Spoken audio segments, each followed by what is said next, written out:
So you want to learn how to play the nurse, huh? Well, you just made the best decision of your life by clicking on this video. So you're never gonna play the nurse the same again after you watch this video, because I'm gonna show you everything from beginner to advanced. Essentially, I'm just gonna give you everything on a silver platter. You know, some people have the misconception that it's so hard to play her, it's impossible to play her, and it kind of is. But I'm gonna change that for you. I'm gonna make it easy. You know, I've used the information in this video to turn nurses that could not even get to rank 1 into from players from all platforms, including PC nurses, turn them into not even rank 1 killers into rank 1 nurses that play without add-ons. So that's my expectation from you that you get out of this video. There's just everything here on a super platter for you. You can be a god nurse if you want. Okay. In this video, I'll give you everything. Now, I'll just give you a little bit of my background and why I'm doing this. So I've been playing this game for I think like what more than 5 years around that time. So I don't know. A lot of people like to talk about hours. I have no idea how many hours I have. Maybe 6,000, 5,000, something like that, considering that many years. But honestly, I don't care. And I also have like around 2 years of experience of playing actual like competitive, both professional and amateur level tournaments on DBD.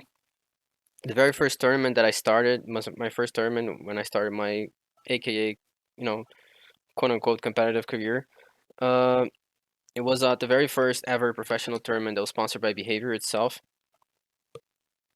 and I was actually the OG nurse. You know, back then I was already playing the nurse. That was so long ago, and I was actually the OG nurse, meaning like I was the only player that would actually play her on a console at least that would play her on tournaments. You know, on tournament with tournament level. I was the only one that could do it. And besides that, I actually win with her as well. But besides that, I've also been a gaming coach for over 5 years, so I do have a lot of experience in actually teaching players how to play. And that's how, you know, I mentioned that I turn players into rank 1 nurses that play without add-ons is through my coaching. Um, I do like play everything, so besides nurses, I will be also doing other guides and courses. Because you see, the information that I'm going to give you guys on this video, I'm going to draw directly from a course that I created and I developed. It's a literally a 13 plus hour course on how to play the nurse. There's like everything there you can possibly imagine and you cannot imagine on how you play her. And so you can essentially there's no way you're not going to be a god nurse after you do the course. Okay, there's just no way. You would have to not have a one arm. You have to be playing with a one arm to not be able to be a god nurse after you've done that. So yeah, I'm going to be drawing the information from there. And one last thing before we hop into this, I'm going to be dropping some codes during the video, so make sure you watch everything because at the end of the video you'll be able to get a bonus if you have all the code words together, okay? That I'm gonna again drop one by one along the video. And I'm actually going to teach you how you can make money with the course, okay? You're literally just sitting there and I'm going to teach you how you can make money with the course. But all that at the end of the video, okay? Some people already knew that I was making this course and they're probably watching this and screaming how to get the course already. Don't worry, I'm going to cover that on the end of the video. Everything you need to know about the course. Now, let's just teach you how to play the nurse, right? Sounds fair enough? So let's begin with the basics, okay? Okay, guys, so let's begin with the basics here. Now, if you're a beginner, again, this video I'm gonna cover. Again, I'm gonna give you the fundamentals of everything. So, if you're a beginner, you're sitting in a gold mine here. So I'm gonna teach you everything. And even if you're an advanced player and you click this video just hoping you can learn something new, there'll still be that kind of information here for you. Okay. So now let me cover the order that you need, especially if, from beginner to advanced, the order that you should be learning things from as you're trying to play the nurse. Okay. So the first thing you need to understand is her basic stats, which is what you see on the screen here. And that's also the order of the course itself and the order of that I'm going to show you in this video, okay? So everything is perfectly aligned. Now, so firstly, the basic stats, which is these things right here, the attributes. Then you move into settings. The second thing you need to learn with her, which is essentially sensitivity. Then you need to learn her power mechanics, how they work. You know how to use her power. And finally, you need to understand her play style. So, what are her strengths and weaknesses? You know, how do you actually go about playing her? What is her overall strategy? You know. Then you need to learn about perks. What are her best perks? You know, what perks to use her. Then what are her best add-ons? And finally, what are the best maps? What maps? Which maps is she good on or is she bad on? Things of that nature. Then after that, after you learn all that, you need to learn her to develop her muscle memory, which I'm going to show you how to train for that as well. so you can develop that much faster than normal. And so muscle memory, because using her powers is all about muscle memory, as I'm going to show you guys. And then you're really moving into the intermediate territory, which is when you're already going to learn how to use her blinks, you know, how to use and where to place them and why. Her blink management, something you need to understand as well, a very important point. The camera work, I'm going to show you that also here. And you know, how you use the camera with her when you're playing her. And finally, learning all the types of jukes, which then we're already moving into a more the advanced territory, and also learn the blink formula, which is something I'm going to actually show you guys in this video, which is the way to blink that guarantees the hit no matter what. Okay, and no matter the level of the survivor as well. After that, it's really you're already advanced. You're essentially just learning, getting more experience, learning tricks, like very specific tricks to help you in the chases, and really just learning to adapt to the survivor playstyle. And at that point, you're pretty much a god nurse. Okay, once you learn all of that, there's no reason why you shouldn't be killing everyone like you're killing a machine. So as you can see, like I mentioned, I'm going to take all the footage directly from the course itself. On the course, I'm gonna go like way more in depth than I'm gonna show you guys. I'm just really showing you guys the most fundamental here, because otherwise I cannot make this video 13 hours long, as you can imagine.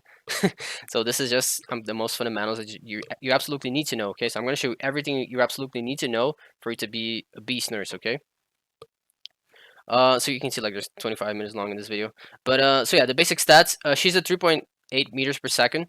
So the survivor is 4.0 meters per second. So let's call the survivor to be, you know, easier numbers to work with. Let's say the survivor is 100% speed, so that's normal speed, 100%. He's 4.0, she's 3.8.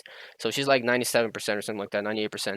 She's actually slower than the survivor, which means you cannot, like, if you're not using your power, you cannot just follow them by walking. You're never gonna catch them. You know, you're literally losing distance to them if you're walking, trying to follow them. So you absolutely need to use your power to be able to get hits. Okay, so that's the first thing you need to understand regarding her movement here. Now the default for killers is usually 115%, so they're actually 15% faster than survivor. But let's focus on the nurse here. Now her tear radius is 32 meters, which is the average, you know, just default number, and her height is average. Okay, so again, on the course I go in depth on every single number here. But yeah, that's the basics that you need to understand regarding her basic stats. Now let's move on to the next thing here. Okay, guys, so here's just a visual example so you can see better what I meant. Okay, guys, so this is the what I meant. What I mean, like, you see, if I just follow them like without blinking, and they run straight like this, they actually gain distance on you because you're actually slower than they are, as you can see right there. You're never gonna catch them like this, so she absolutely needs to blink to be able to chase, get hits at all. You know. Okay, guys, so the next point you need to understand about the nurse is that the reason why she's the best killer in the game, and you're gonna see the best killers in the game, they always have these two things, which is the lethality and mobility, how fast they can move around the map, and how fast can they down the survivor on the chases. So you see, she's the only killer in the game that can do this, where she kind of downs. You see that chase right there was like what, less than 20 seconds maybe. You see she's already down. So you see this is another example. Even if you got flashlighted or maybe you got de-est, she's the only killer that, you know, just like that, like immediately recover and down the person. You see right there, those look what, less than 10 seconds maybe, she's already back on the floor.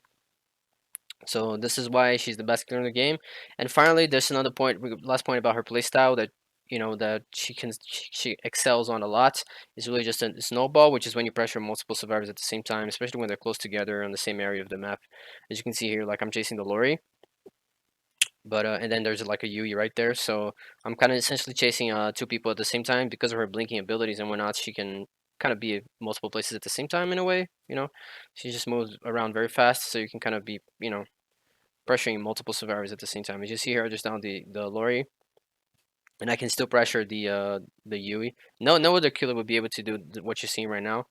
So that is why she's the best killer in the game, and that's something you need to understand regarding her playstyle. Okay. Okay, so the next point, guys, you need to understand is how her power, how much her power mechanics work. So let's see that. So if you never touch her, these are a few key things you need to know. Obviously, her power allows her to teleport to stuff. You probably already know this. Second, the distance that you go is based on the charge. Okay, so the more you charge, the farther you go. If you charge, we're gonna get to the second blink, but if you charge too little, you're gonna go very little distance as well. So how much you charge, how much you hold the button there. For me, the L2 in this case, the power button, that's how long she would charge. You have to hold it As you're holding it, it's constantly charging until it reaches the max. When it's maxed out, she clenches her fist like that, so you cannot charge beyond that point. But like I'm holding the button right now. To stay like this, you need to hold the button. As soon as you let go of the button, that's when she lets go of the blinking, so both are tied together. So essentially, if I charge and release during the, as soon as you release, she's gonna release the blink as well. So obviously she can do 2 blinks as well, and the second one is called chain blinking. So 1, 2. It's the same idea. You just hold to charge, and as soon as you release it, she's going to release the blink as well. You see, like I'm charging, I release, I'm charging, I release, and she goes.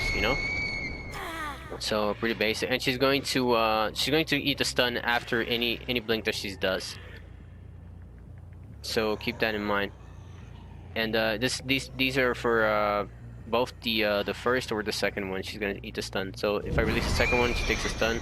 And if I release the second one, she takes a stun. Either way, anytime you use her power, it's gonna end up in a stun. Even if you manage to hit the survivor, you're still gonna eat the stun. So the first blink at fully charged can cover 20 meters. There's also something you might want to know. 20 meters. And the second blink fully charged is going to cover up to 10 meters. Sorry, 12 meters. Okay? So those are the ranges. That's how far you can go. Like I mentioned, like some of the add-ons a little on the module 2, some of the add-ons can influence the chain window here. So because your chain window here will be longer, you can actually charge more and thus get more distance from the second blink. But that would be the exception. The default numbers are 20 and 12, okay? Considering you're charging them to the fullest, which will cover a total of 32 meters, which is the entire length of your terror radius, and the distance of whispers as soon as I activate, if you're considering, the survivor.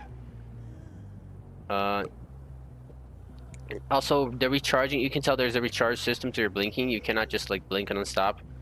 As you see to the left there, the red bar under my power, that's the recharging, and it shows me how many blinks I have there with the number as well. So the recharge always stops if you charge. So let me show you an example. So if I blink like this, you see I'm stunned and it's recovering, but I start to charge. Let me just waste both of them because it's easier to show.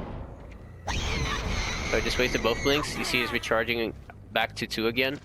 You see, if I start charging before the full red bar is recharge my second one, now I only have 1. So you see, as soon as you charge, it's gonna stop the recharge from happening as soon as you start using your power again. So you cannot charge and you recharge your power at the same time. So that's something to know. You see, I can only have 1 blink. My second one is not available now because I didn't wait long enough. And that's even if you wait like at 99, for example, like right, yeah, that was not enough. Let me try to show that. But even if you wait at like 99%, it's still not gonna give you the second blink. You have to wait like fully. You see, like right now, it doesn't matter how full it is. The red bar needs to charge fully before you will get the second blink from it. Now regarding, like I mentioned, you take the stun regardless, anytime you use your power, regardless of what you do. However, the time of that stun can vary, and the things that are going to influence that is first how many blinks you did, and if you did a lunge or not, if you try to hit something. So for example, the normal stun is like like 1, 2, pretty much 2 seconds, as you can see right there. However, for every second blink that you do after the first one, it's gonna add 0.5 seconds to it. Okay, so if I do a second blink, it's gonna be now 2.5 seconds. So 1, 2.5, and there you go. You see, so it's like 5 seconds. Now, if you miss the lunge, missing the lunge by itself increases by 1 second your stun. So I increase it 5 seconds now, and because I'm gonna miss the lunge, I'm gonna eat another full second. So 1, 2, 3.5, and you see right there. So it was plus 1 second from missing the lunge, and plus half a second from the second blink that I did, and the normal like 2 second stun is already from the first blink, just by using your power by default. It does, I already showed you, you can probably tell, but it does recharge during the fatigue. So as you can see, like while you're looking at the floor like this, it's still recharging your power there, the bar. So even though you're looking down, it still counts as a recharging your power time. And like I mentioned, 2 seconds is just the numbers again, so you guys memorize this. 2 seconds is the baseline. Fatigue, you're always going to get 2 seconds no matter what, as long as you use your power. 0.5 seconds to each extra blink. So some add-ons give you 3 blinks, so each extra blink is going to give you 5 more. So up to 1 second if you consider 3. and 1 extra second on top of already the blinking seconds for missing the actual hit. Now, a little tip I can give you guys: sometimes when I miss my blinking, sorry, when I know I'm gonna miss my lunge, instead of like doing this, for example, I know I'm gonna miss the lunge. What I do instead sometimes is just I like to hit a nearby object. So, like for example, like I just turn my camera purposely to hit the object, because that way it kind of cancels the animation a little earlier, you know. Instead of having go to the full thing, I just kind of, you know, hit it right there, and it already goes to starts the end of the animation, if you know what I mean, you know. Instead of having to wait this whole transition and then I go to the end. Okay, guys. So the first code, I remember I mentioned I'm gonna drop codes. The first code is I. Okay, I. I is the first code, the first code word. So let's resume here. I think I mentioned this, but what I mentioned from the first blink to second blink and moving forward is what is called chain blinking. So at this point right here, and at least in the second, at the point that you finish the first one and you start the second one, that's what's called chain blinking. Okay, is when you do multiple, hence the name chain, multiple blinks. And a few tips I can give you guys. As you can probably tell, there's a timer. Like you see, even if I try the second blink, if I don't release it soon enough, it will give me the stun regardless if I'm holding or not the charge for the second blink. So this is a timing thing. You guys are gonna develop the muscle memory for it. But one tip I can give you, I don't know if some people never seem to notice this, but notice the borders of my screen as I finish the first blink. So notice the borders. You see it flashes, especially at the bottom there, it flashes a little white, like smoke. That's an indication that you're about to hit fatigue. That's a visual indication. So you didn't know that. That's something you can use to help with your timing, especially if you're getting started. Just notice by the, you see, as soon as you see that little that little white smoke on the borders there at the bottom, that's a tail sign for you. Hey, you better release your blink now, or you're gonna miss your chance. You know, that's really what that visual cue is. And you see, you can wait until the point that you kind of see the smoke fade, like the smoke shows up and then it fades. At that point, they kind of phase. That's pretty much your limit to where you can release your blink. And if you don't, you're gonna need to stun. You see right there? So it's kind of a flash that it happens. So as soon as you see that white flash is ending, you know, okay, I need to release my blink right now. I'm gonna need to stun. And lastly, to finish this lesson, the last thing I'll mention to you guys is that like the height of your hand does influence the distance that she gets on the blinking. So if you see, if I'm looking down, she does not go the full distance, the full like 20 meters distance from the first blink. However, if I aim up, she does go like very far. However, so to maximize your distance, if you just aim at the middle, like kind of like this, usually you're not gonna get the entire distance. It's gonna be just a tiny little bit shorter. So what I recommend is always try to look. So if you imagine this is the very center of the screen, just like look like slightly up like this. You see my hand raising, just slightly up. Okay, just so it doesn't have to be like this. This is way too much. It's just like slightly up, just so you maximize the distance.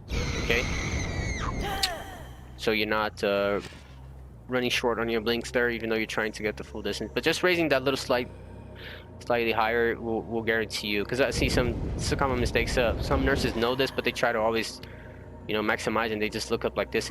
You don't need to do this. It only really screws you in a way that you're kind of lose sight of what's in front of you. So you don't have to look this high. There's just like no sense to it. Just like a little bit is already enough, like that, and you will get the max range. Okay, guys. So last point you need to understand about we're still on her power mechanics. So the last thing you need to understand about her power mechanics is how she goes, you know, from up and down on floors. So let's look into that. You're gonna use your aiming as well to change the. So if I want to go down at the basement, I need to aim down. If I want to go at the second floor or something, I need to look up. Okay, with my hand. The basement is not here; it's on the other side. So let me go there, because there's both second floor and bottom floor there, so you guys can have an idea. So you see, if I want to go to that bottom floor, you see how my hand is aiming up? You need to be able to aim this high to be able to get there. And the same thing again, if you're aiming at some place where, even though you're like, I'm trying to aim up, but I'm aiming at somewhere that I cannot be on, the game will not let you go there, okay? It would always block you. You see, this time I aim properly, so the game lets me go there. and you can see how I was looking up. And same thing at the basement. The basement is right below me, so if I aim down, I'm gonna go. I just have to charge enough. I'm gonna go all the way over there, as you can see.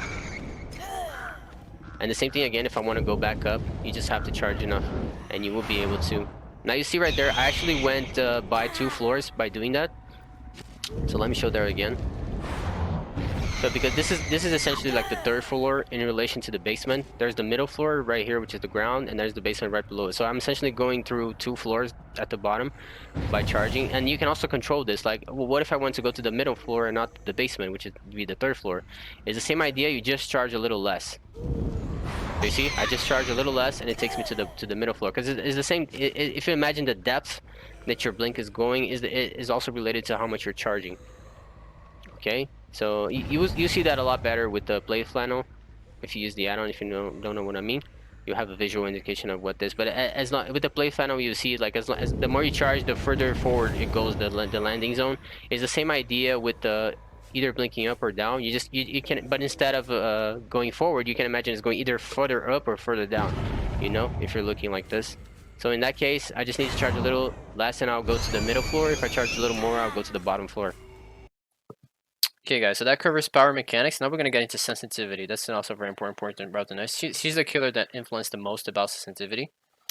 Now, again, like in the course, I drop, as you can tell, maybe, even though we're talking basics, I still drop a ton of useful tips along the way that sometimes even advanced players don't know those tips about the basics. So regarding, I'll just let the video play here, but regarding the sensitivity, it's really a balanced game, the way you pick your sensitivity. You can see I'm using like 70. I'm on controller, or for PC for you it might be different, but I'll show you how you can identify what's better for you. But you can see for controller, I usually like up to 65 up to a 75. To me at least is kind of the sweet spot. Because like I mentioned, it's a term of balance. If it goes beyond 80, at least for me, if it goes beyond 80, the speed is very good, but the precision lacks precision. And if it goes below 65, the precision is perfect, but it lacks speed. Okay, so it's a balance. Sensitivity is a balance. That's why there's no fixed number, and it's a personal thing because you're gonna play. You know, people just react different. You know, but so that's why you need to test it out for yourself to be able to see how to pick what's best for you. And I'm gonna show you coming soon here how you do that. But it's really just because what you need to understand about sensitivity is that the higher it is, the it's always best the higher you can go because your reactions are going to be faster. You know, because you're moving the camera, you can see things faster. You know, if it takes you 5 seconds to turn, you're essentially delaying 5 seconds on your reaction. If your turn is instant, then you're reacting instant. You know what I mean? Because you can see the information faster. So that's what you need to know about it. As a general rule of thumb, the faster the better. However, you need to have the consideration that precision is also just as important as speed. Because there's no, what's the point of turning fast if you cannot aim your shot, for example? You know, yeah, you can see fast, you can react fast, but you cannot hit the target. So what's the point? You know, you're not winning that way. So there's the balance to it. You need to have precision as well as much. Precision should be the first thing. Okay, so you should always prioritize precision over speed. But as far as speed, you should definitely always try to go as high as you can. And with time you can train the sensitivity and slowly, you know, once you're like 100%, like you hit every shot that you try to hit, or in this case control the camera, you're just doing it perfect. Then you can try slowly increasing little by little. Okay, little by little. I want to stress that. You do not want to jump like 10% sensitivity right away because that's not gonna work too well. But yeah, it's just a matter of precision. Just understand the lower the sensitivity is, the more precision you will have, but the slower your reactions will be. And the higher the sensitivity, the faster your reactions will be, but the less precision you're gonna tend to have. So what you want to find there is the sensitivity that for you in particular, you have 100% precision, so it's like super consistent. You have at least like 95% precision. Like which means, for example, every 9% of the shots that you're not hitting because the sensitivity is too high. Sorry, you're not missing because the sensitivity is too high. You're missing because you're actually missing. You know, that should be the evaluation. If you're missing, like you're trying to hit but you're missing, then that's probably sensitivity is a problem. You know what I mean? But if you're missing because you know we actually missed, then you know maybe that is just on you and not the sensitivity. You got to know how to differentiate the both from each other. But yeah, that's really just a resume and how you pick. I'm going to show a better example here moving forward, but that's how you pick it. Just understand, you know, the lower, the more precision, the higher, the less reaction and less precision. It's like an inverse one to each other. Okay, you cannot gain both at the same time. So, and you want to pick the one that you have 100% precision. So you're always getting it right when you need to get it right, but it's also the fastest you can go. Okay, so that's how you go about picking sensitivity. Now let me just show you that a bit in game, how that plays in particular for the nurse, and why it's so important for her out of all the killers. What type of sensitivity you're working with. Okay, guys, so I'm gonna get a bit into camera work here, which I mentioned that's on the chronological order, but I'm really focusing on sensitivity here, but you're gonna get a glimpse of what I mean by camera work here in this moving forward here as well. So let's just have a look at it. Regarding your camera control, so for example, as we're looping here, like as I blink, you see you want to be able to follow you see how my camera is always centered on him. During the blink and when I'm releasing the blink as well, this is really important. You need to have like line of sight on him at all points. You see how I'm turning to the left as he's turning the corner. So this is really important. So for example, see if he's staying there and I'm going to blink here, I need to turn my camera as I'm doing the blinking as well. And the sensitivity that you have is obviously going to influence this a lot. So for example, if the sensitivity is too high, because I want to aim the camera on him, right? So if the sensitivity is too high, what ends up happening is that you might just like overreach. So for example, he's at the pallet.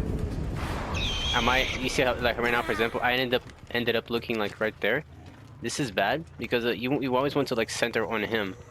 Okay, you always want him at the center of your so these you can kind of take note, like when you're trying to look at this angle, for example, but you end up looking that way when you finish the blinking. That's probably telling you that maybe in this case maybe you don't have sensitivity enough because you were trying to turn to the right, but you kind of didn't turn enough, you know. So that could be a case of the sensitivity is too low.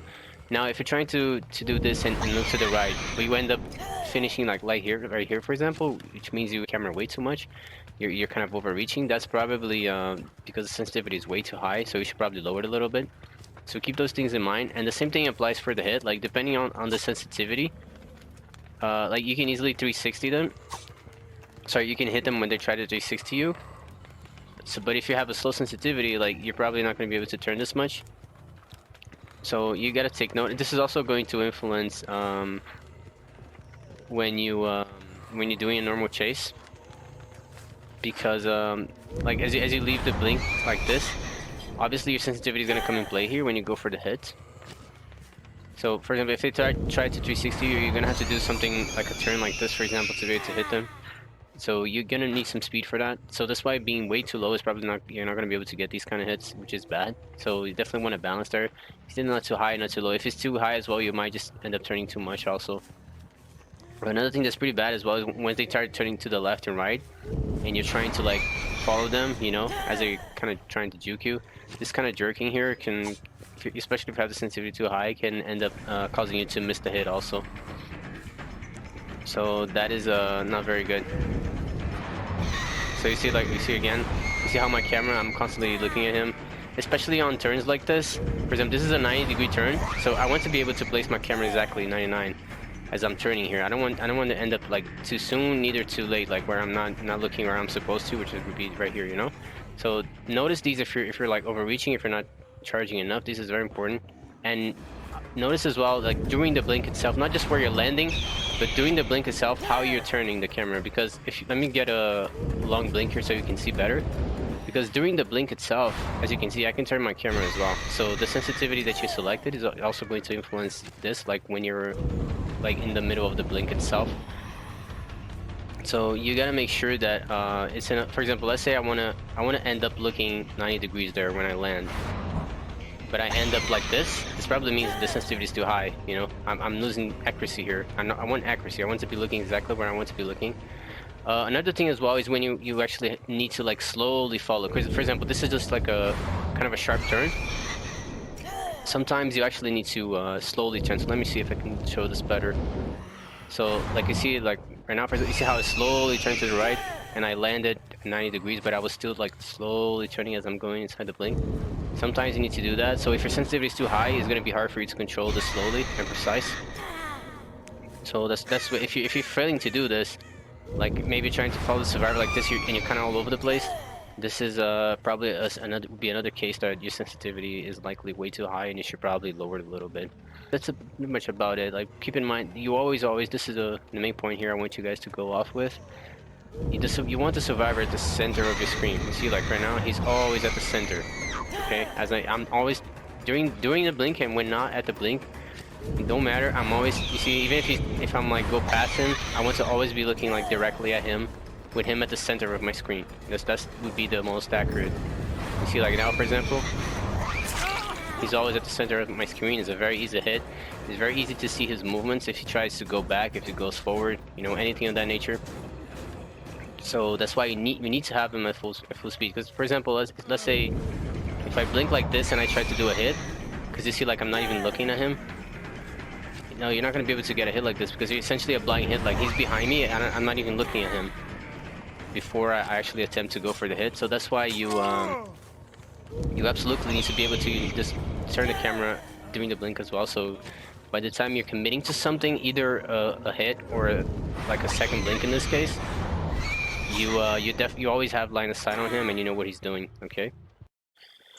Okay, guys. So that covers everything about understanding her we already saw her base stats, sensitivity settings, you know, power mechanics and playstyle. So that's covered.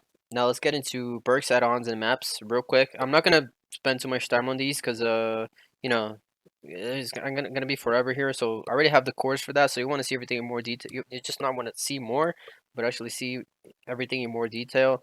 You know, just get the course, try that, and everything will be there for you. There's more than 13 hours on the course. I'm not joking. So I'm just gonna cover you guys, just give you guys what's most useful here, okay? Not so much detail, but just, you know, more like you know, guidelines and whatnot, fundamentals. So here I'm just want to show you the let me mute this. Just want to show you the play funnel, the add-on. So if you're, especially if you're a beginner, this is really helpful. And you can see the more I charge, the further away I go. So that allows you to see the landing zone. So if you've never played the nerds before, this is really helpful to see that visual cue, so you understand how the you know, the charging works in relation to the landing zone and the distance. And you see when you're looking up and down, it's really, you know, really the same thing. So especially if you're, and remember what I mentioned earlier about the depth, that you blink downwards or upwards. See right there, I was aiming at the basement. Is the same idea with this add-on. You'll be able to see that much better. So if you want to practice with that, especially if you're a beginner getting started, maybe play like 3 matches with it, something like that. But then just take it off because you want to learn to play without this. You do not want to rely on this to be able to play. And you can see right there the basement. So you know, but if you're, especially if you're getting started, this is a really good add-on for you to slap on, so you can develop the visual for that. You know, so you have a visual of how it works, and you can memorize the visual. So then when you're playing without the visual, you actually still know what you're doing. You know. So yeah, for that reason, it helps a lot with the blade found. So let me just show you, like here the basement, so you can see like how much I charge. You see, it's still at the top, and only when I charge enough that the landing zone goes down there. So I have to charge enough to get the depth. So yeah, this is the blade funnel. So let me just tell you guys the best add-ons for her that you can use, and then we'll already move on to perks. Okay, guys. So best add-ons. You can see I'm in the game here. So this wooden horse is very good actually. Or it reduces the stun time for when you whiff the hit. This is why this is good, is because most people like to use dead hard. So sometimes you're gonna hit him and he dead hards, and you don't know he has dead hard, so you have to go for like an extra stun because of it. So using this is a kind of a counter to dead hard. So I think it's good because then you can just slap on this build, and you know you're still gonna miss because dead hard, but at least you're not gonna get punished with the extra stun fatigue. You know, for having this on. So this is good. This right here is the play funnel, okay, that I just showed you. This is the add-on. If you see my mouse, and this metal spoon is really good. It increases the sound they make when they're injured. So as soon as you land them with a hit with the blink, it doubles the sound they make when they're whinings and whatnot. So it makes it much easier to locate them with sound and stuff like that. So those are, at least on the lower tier, the low tier add-ons, those are going to be the best ones you can use. But the play funnel mostly only if you're a beginner, okay?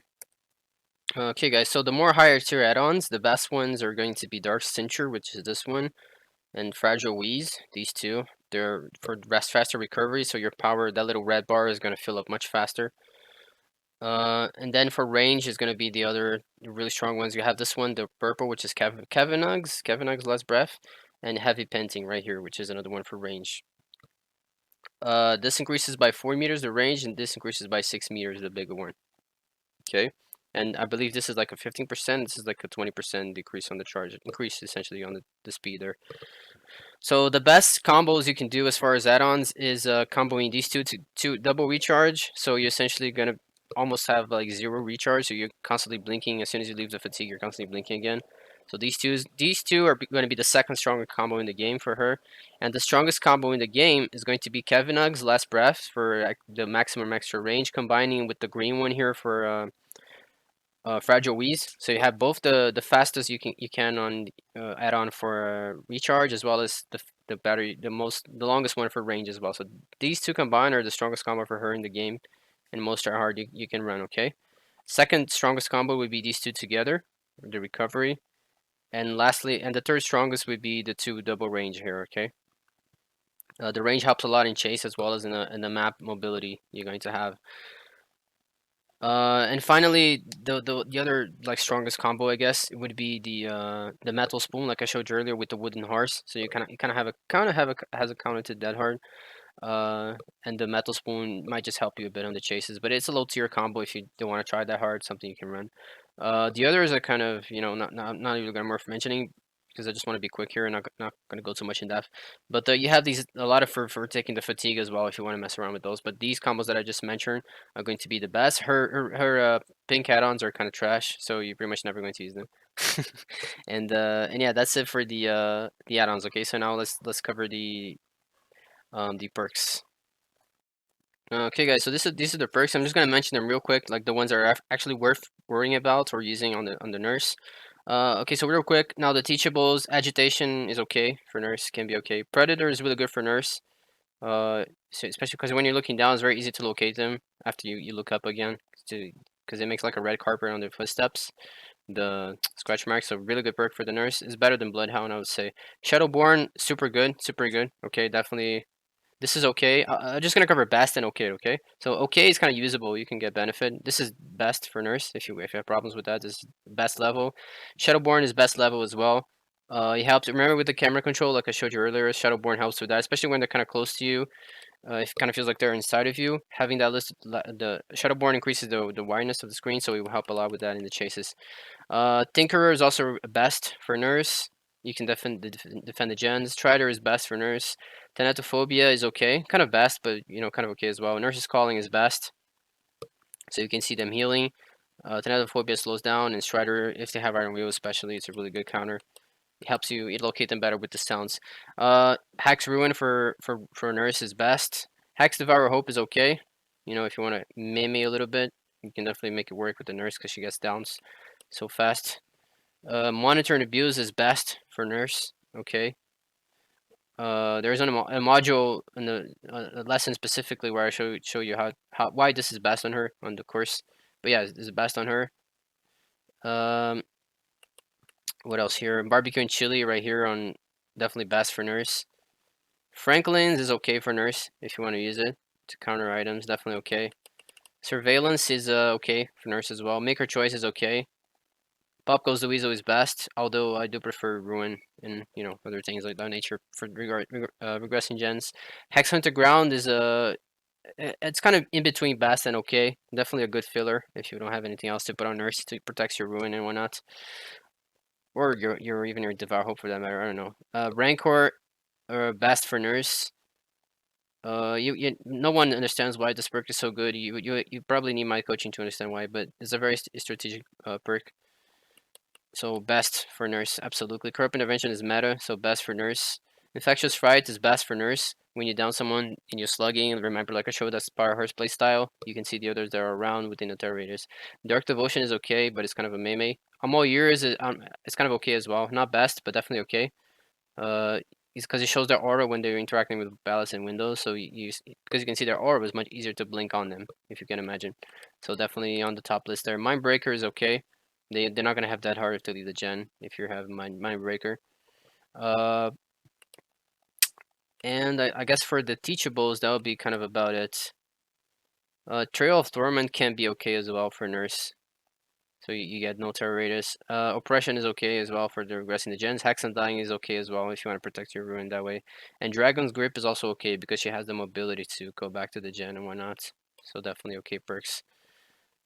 So yeah, now let me just go a bit of that. Those are the teachables. Let me just go a bit on the what's it called, the universal ones that are also best for nurse. Okay, guys. So going for universal perks, Discord. Deer Stalker right here is also a very good perk for nurse because she slugs a lot, so it's a very good perk. Definitely on the okay to best type of perk, especially for slugging to avoid DS. It's something that can help. Distressing is okay for her as well because having a big attack radius kind of makes them confused. Sometimes they won't respect the attack radius because they have it on them all the time, so you can kind of benefit of that as well on the nurse.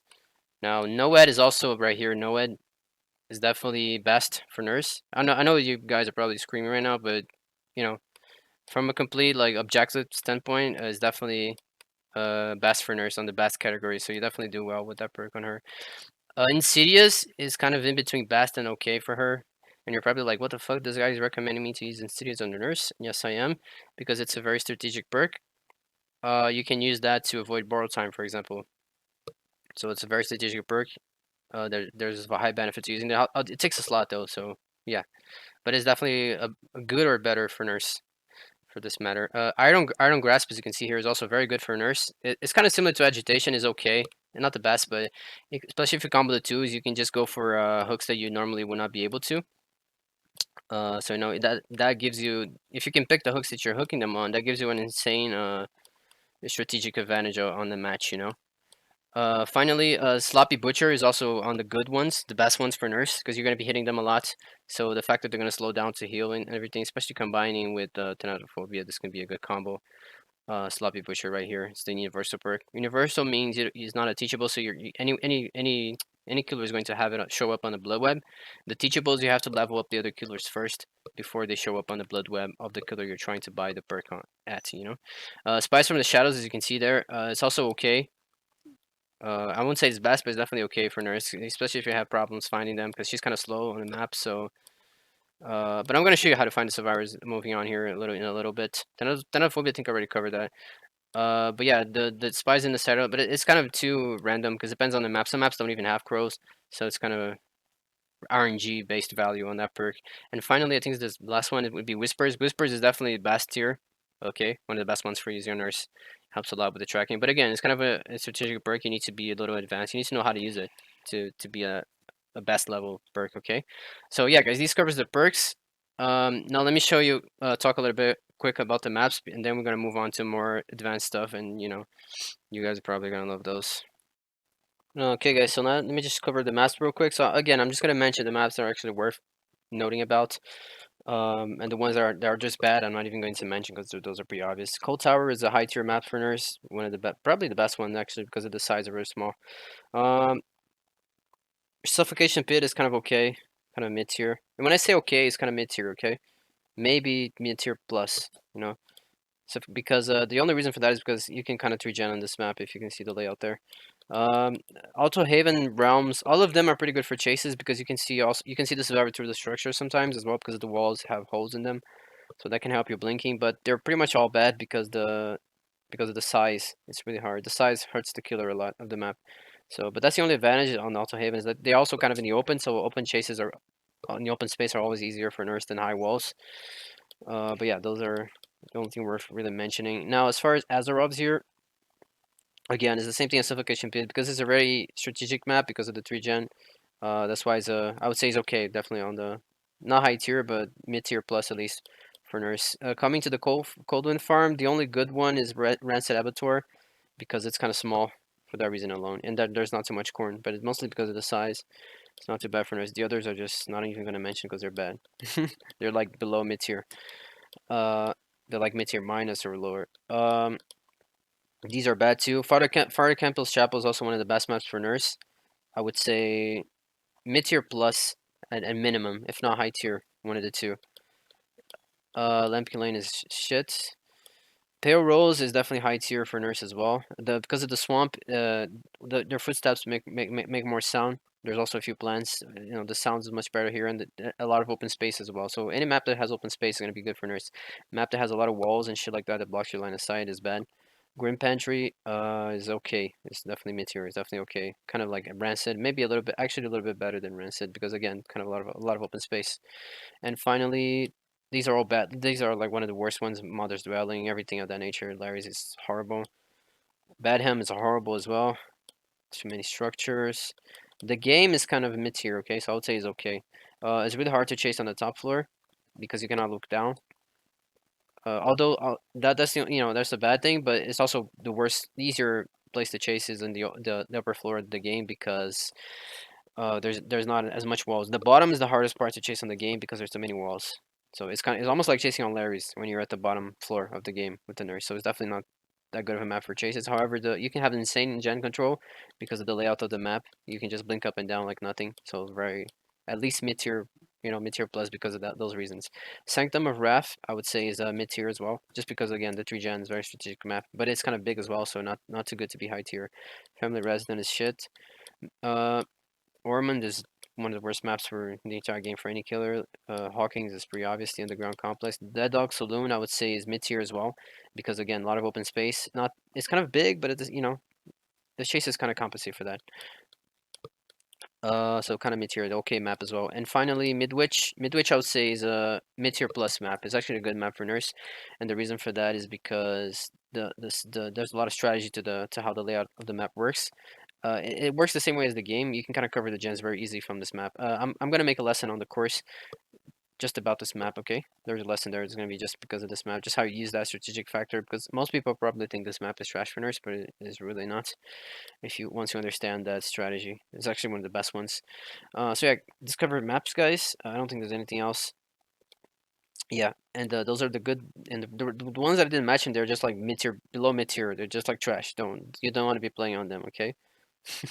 So yeah, let's cover the muscle memory, okay? For the nurse, how you go about getting the muscle memory. Okay, guys. So we have already covered again following the chronological order. We have to cover basic stats, sensitivity, power mechanics, playstyle, perks, add-ons, and maps. Now I'm going to show you how you develop the muscle memory for her, like I promised earlier. And yeah, this is you definitely need to learn this for you to play the nurse well. So let's just get into it. Your practice is how can you practice that obviously just playing her with time you're gonna get that, but how can you speed that up? It's really just by practicing like I'm gonna show you guys here if you want to. Uh, Kill your friends, or like I mentioned, any spare time that you have during the match, you can do this. Usually the hardest blinks to do are these ones that are very short. On a very short structure like this one, you see it like this. So this is what would be like perfect blinking. You see how you want to when you're going over a structure like this, you always want to end up as close as possible to the structure without actually staying on top of the structure, because if you don't charge enough, the game is going to think your landing point, if you don't charge enough, is not going to go past the structure, so the game will register that you're trying to blink on top of the structures, which is not possible. So it's going to block your blinking. So this is why this happens, is essentially because you're trying to, your landing zone is aimed at a place where you cannot physically be at. So the game just stops you it doesn't lead you anywhere essentially. You stay at the same spot. That's because your landing zone was at the top of something you cannot go over. You see, same thing here. I charge at the very center of the car, so that's why the game does not let me go through it. Okay, it might even push you forward. Sometimes it will just leave you on the same spot. That's not the game not letting you blink. It's simply because you're not charging up. So the landing zone is in a place where you cannot physically be. This is why this happens when she blinks at the same spot. Okay, so if that happens, know that's a mistake on you. It's not the game. Just you didn't charge it as much as you had to go through whatever you're trying to go through. Okay. Or sometimes if you're trying to go through and you also, like for example, you see I tried to go to the other side of the wall there, but the game didn't let me. That's not the game not letting me. It's because I probably didn't charge enough to land like right here. I only charged enough to where it would have put me on top of this table, which the game would not let me physically be here, so it stops me before the table, if you know what I mean. Okay, so if that type of thing happens, just understand that you're aiming wrong. And it's not just charging as well, because if you see, like for example right here, if I aim at the wall itself, it's not going to let me blink as well. But if I aim a little bit to the left, then it does let me, because I'm not aiming at the wall itself. You get what I mean? So if it blocks you, it's because you're actually aiming at something you cannot land. Okay? So that's the first thing you need to know. Now, how you go about practicing it, like I mentioned, the hardest things to do is when you blink on a very small. You see, this is perfect blinking right there. As you just see me doing, it's precision. This is the precision you want to have. You want to, like I mentioned, you want to land as close as possible to the object, Usually a little bit further, like this, not like super like this, because usually, as we're gonna cover on further modules, more advanced ones, you want to be able to have a bit of line of sight. So if you're too close, you're kind of, you know, can't see anything. So a little bit, just a little bit further away is kind of ideal. For that reason, for the more advanced modules, as you guys will see. But you definitely did not want to do this. Like when you're trying to go, like imagine the survivor is looping this truck. You definitely don't want to like blink right here, for example. This is way too far from the truck, as you can see. You know, this would be unprecise blinking, okay? So if you're doing this, notice that's a mistake, you need to fix it. And how you fix that is really by just going to the thing and practicing. Just do this. You see? Try to get the perfect blinking every time. Just keep doing this. Especially during the game. You see this was a bit too far. I landed quite a bit too far there. It was still kind of acceptable, but it was definitely a bit too far. Could have been better. You see, this was perfect. This was perfect. But you see, but I'm already used to it. You guys are probably going to be messing this up as you're doing. I'm already super used to doing this, so I don't really make that many mistakes. But just keep doing this over and over again. And you see right there, I didn't charge enough. And you will be able to get the muscle memory. Because it's really just muscle memory is really just repetition. So the more you do it, the more you're going to get the feel for it, you know? And it will become more second nature to you doing this type of precision blinking. But just again, just remember, if you blink like super far like this, this is a mistake. You do not want to be doing this, okay? This is going to be bad for your chasing and getting your hits. You don't want to go like any farther than like this, for example, from where you're blinking. And this, I'm showing this on the truck, but this is the same thing for example, a structure like this. And obviously, try to practice on different structures. Like for example, I'm practicing from this side of the truck, but you can also try practicing from, you know, this side to the opposite side, which is a little bit longer, as you can see. And you see again, perfect. But that's because I'm used to it. You guys are probably not going to be able to get this like every time, as you see me doing here. But you see, like perfect every time. This is what you want to be. You want to get the feel to it as you go through. And just by doing this repeatedly, very often, you're gonna get it with the muscle memory. Same thing here. I want to go see past the wall here. Or like for example here, this long wall, I'm gonna go to the opposite side. See, like that. If I didn't charge enough, this is what would happen. You see, it does not let me go through. So that's what you guys want to be practicing on. And you can also try practicing on these rocks as well, or something that happens. The survivors try to loop quite often as well. So again, these rocks. There's other type of structures like these, small as well. These small objects here. You know, you could try practicing even with your second blink if you want to. That wouldn't be such an issue. But that's how you practice this. Just try to vary as many structures as you can, as well as different angles, like I mentioned. So for example, like here, you know, things of that nature. Or for example, blinking here. You know, going through this. Be careful with the car here as well. The car is also going to increase the distance that you have to charge to be able to land this perfect. So for example, if I blink like this, it does not let me go there because the car is there to block me. So if I don't charge enough, it's gonna put me in the middle instead of going all the way to the other side. However, if I charge longer than what the car is there, it's gonna allow me to go through, as you can see. Okay, so this is how you practice it. Okay guys, so we're getting to the finish line here almost. There's a lot we covered. So now we're gonna get into the, I guess, the most interesting stuff for most of you guys. So in this one, I really just want to cover the blink management, which is a very important aspect of playing the nurse. Okay, so and then we're gonna move into the blink formula and the jukes. Okay. So yeah, again, like everything is much more detailed in the course, but yeah, this is kind of the free version of it. So let's have a look at it. Okay. So first thing I want to cover about Nurse is moving around the map. You are a very slow killer. Nurse is like the slowest killer in the entire game. She's actually slower than the survivor itself, like I showed you guys on the module 1. So you cannot follow the survivors in chase without blinking, and you definitely should not try to move around the map without blinking either, okay? Because you're very slow, it's going to take you too long time. So, okay, so how do we blink around the map for movement? Well, it's very simple. You use your first blink, which is the longest one. Remember, it has 20 meters to it. That's the one you use for movement, okay? So whenever you want to go somewhere, use your first blink. However, a mistake I want to point out here, you do not want to use your second blink for movement, okay?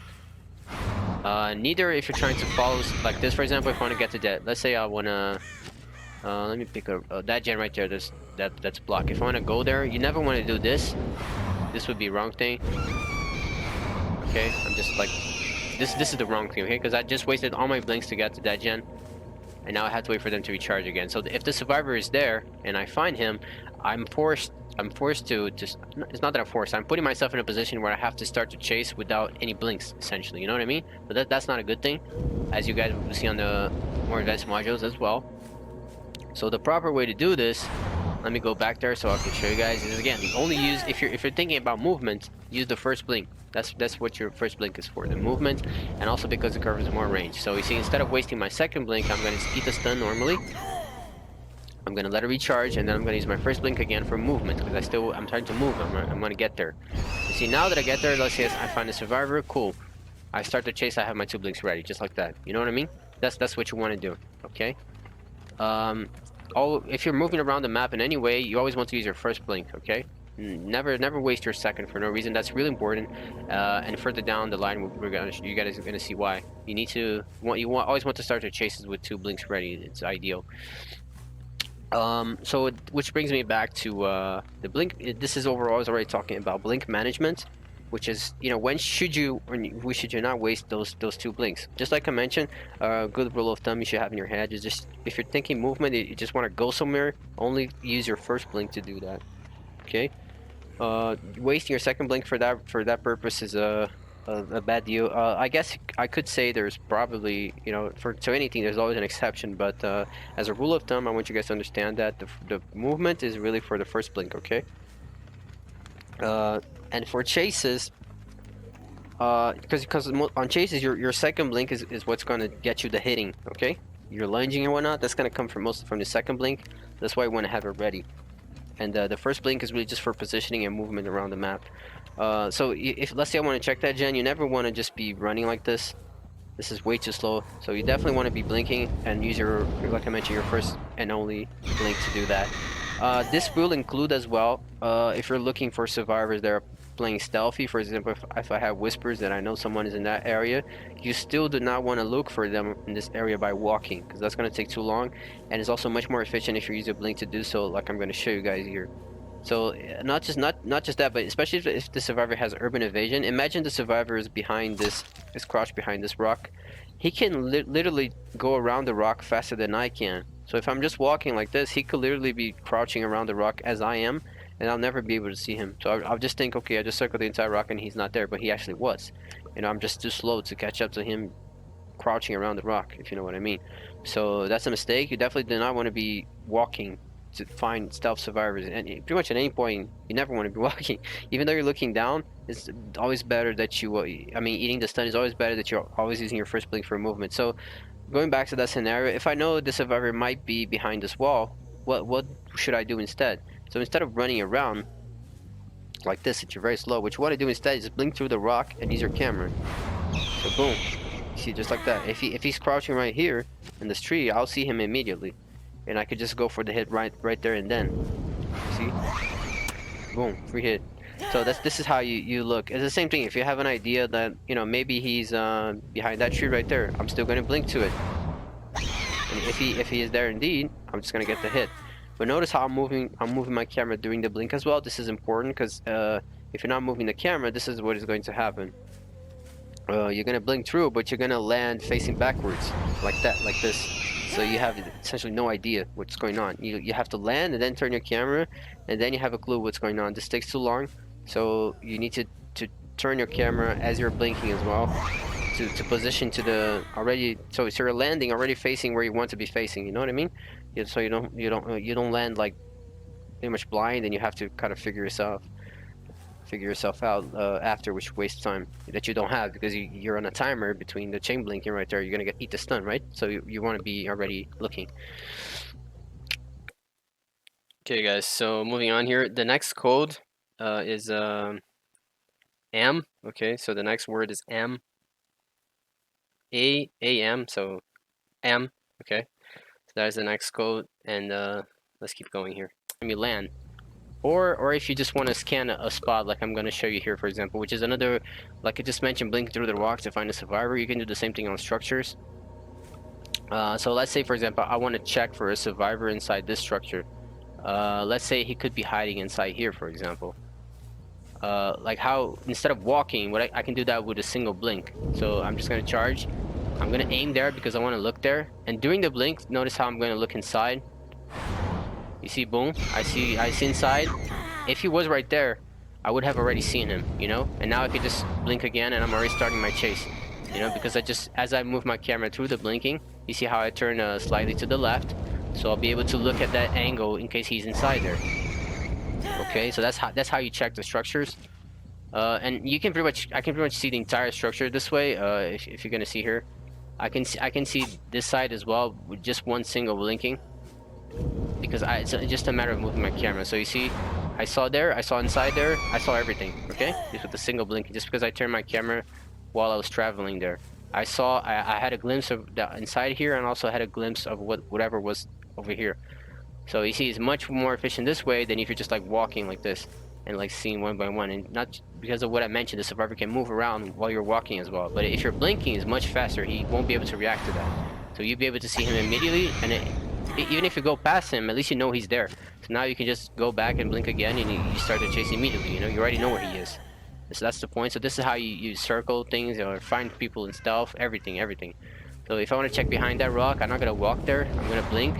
If the survivor is there, I can also use my second blink to get the hit. As again, we're gonna see that more in the other modules. Okay, so this is how you check the structures. Same thing here. I can check this entire structure by going past it. You see, I already looked inside. Pretty much covered everything there. If he was hiding between those two crates, I would have seen him. Okay, you get the idea. So that's how you want to be moving around the map. Always want to be blinking, and and looking at where you think the survivors might be if you're actually looking for them. So you see right there, even though I'm going that way, I can still during the blink itself, I can just have a quick look at behind these rocks right here to make sure no one is there. So you see, I have a quick look, no one's there. Okay, I can keep on moving to my you know, my original desired location. You see what I mean? So that's how you use your. It's fundamental that you know how to understand how to use your camera like that during the blinking, not just for scouting out. And obviously, you want to plan the as you go to the structure like this, plan your blinking, right? Because it's just like I mentioned, if I want to check here, inside here, the best angle would be diagonally, okay? Because like this, for example, because then I can check inside, just like that. I can check there and I can check inside. If I do something like, let me see, like this, for example, I can check inside the structure. However, I'm not checking. Sure, you know, sure I can see whatever was over there, but I didn't see what was inside here because of my angling that I took with the blinking, you know. So it's different if I aim like here, for example. I can actually go through inside it and I'll be able to see it. You know what I mean? So obviously, aim your blinking properly so that you can see the angles that you want to be seeing, where you're scouting out for survivors like this. And I'll give you a bonus tip here. Okay, guys. So that was kind of blink management and movements. Now let's get into the formula. And I'll give you the third code. The third code is D. Okay, so D something, D. That is the third code. Now, let's get on with this. I'm going to cover on lesson 4.1, which is the full growth blink hit formula. I'm essentially going to give you a formula to blinking that is going to... The reason for this blinking is so that you can avoid this from happening right here. You see that? This is very common. And the survivors will do this a lot to you. They will kind of run at you, and you're because you're aiming the blink on top of them, it will usually cause you to miss, you know, because you're aiming at them, and because they run back at you, you're just gonna like go past them, and that also gives them like a huge amount of distance. So there's never a good thing to do on chases. Now, the reason the formula avoids that is you're essentially going to do what I call the tail blinking, and the second blink is really going to be just for actually getting the hit. The second blink is basically focused on reaction. So let me the tail blinking, the reason why I call tail blinking is because if you can imagine a tail behind the survivor, you know, it would kind of end like kind of like right here. You know, it's quite literally a tail if you want to imagine. That's why I call it. It's in the literal sense of the word. So you want to blink at about let's say like this range right here would be, let's say pretty much about here would be like the max range for the tail blinking, just so you guys have a visual cue. The reason for that is like any further away than that like for example like right here, it's already too far. The survivor has too much room to like go left and right. He can run towards you because your blinking has a travel time, right? So if you have a big range to cover, like during all this time that you're kind of, you know, traveling like this, the survivor can be moving around while you're pretty much a bully. You're going at the same direction, so you cannot like adjust during the travel time. So that's why it's important that the travel time is short, which would be the tail range, which is kind of like right here, like I showed you guys. Okay, so that's what way you want to land. And remember what I told you on the previous modules, that your second blinking is the one that's going to get the hit. I mentioned on previous models, the second blink is the one you get to hit, and the first blink is really just for movement and positioning. Now the positioning that I meant when I say that is this tail blinking right here. So you're essentially going to position with the first blink on the tail, so you see about this range, and the second blink is going to be your reaction to whatever he does. Now the reason for that is because you're blinking like on the tail, and let's say the survivor is this tree. If I blink on top of them and he runs towards me, he's gonna go past me, right? And I cannot know if he's going to do that or not. So the way you avoid that is by using the formula. So if I blink on the tail, like right here, and he runs towards me, he's essentially gonna end up running to my face, and I can get a free hit with the first blink. You know, I don't even gonna need the second one, because he's essentially gonna run towards me, and he's gonna hit my body. You know, before by the time I land, because he doesn't know as well if I'm gonna blink at the tail or if I'm gonna blink on top of him. He doesn't know, in the same way that I don't know if he's gonna run back at me or not. However, by blinking on the tail like this, you're pretty much covering all the possibilities. Because let's say he keeps running, he keeps running, but because I blink on the tail range, I can still, even though he's still running, I can easily get him with the second blink, you know, and he cannot avoid it because the distance is so short. You know, because like from this range, it's pretty much no reaction time. You know, you're essentially one blink and you're right there tapping him, so he cannot juke that because it's too fast. However, from a range that is this long, he can definitely juke you because you have a more travel time to go through, you know. So that's really the idea. The idea for doing this tail blinking is because it completely annihilates the possibility of him backtracking at you, and you're still getting the hit regardless if he does or does not. You know what I mean? So that's why it's called a formula, because it always goes the same result as you getting the hit, regardless if he runs back at you or if he doesn't run back at you.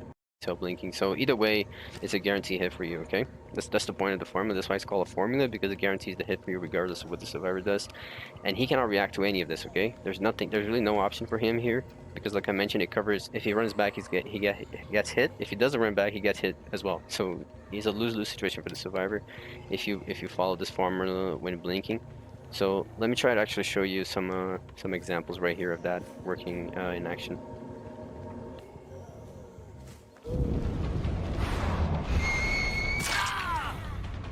So you see, guys, right there, that's the perfect example. You see how he ran towards me, but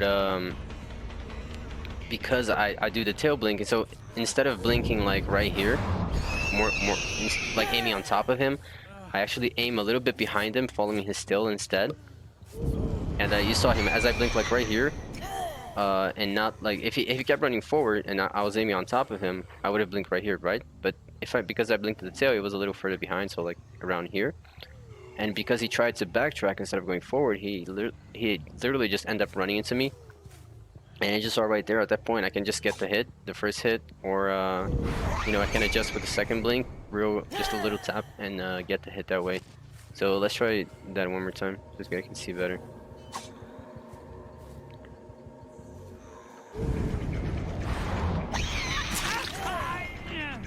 So you see right there, that was a hit with the first blink. Because he's trying to run back at me, it's essentially a free hit.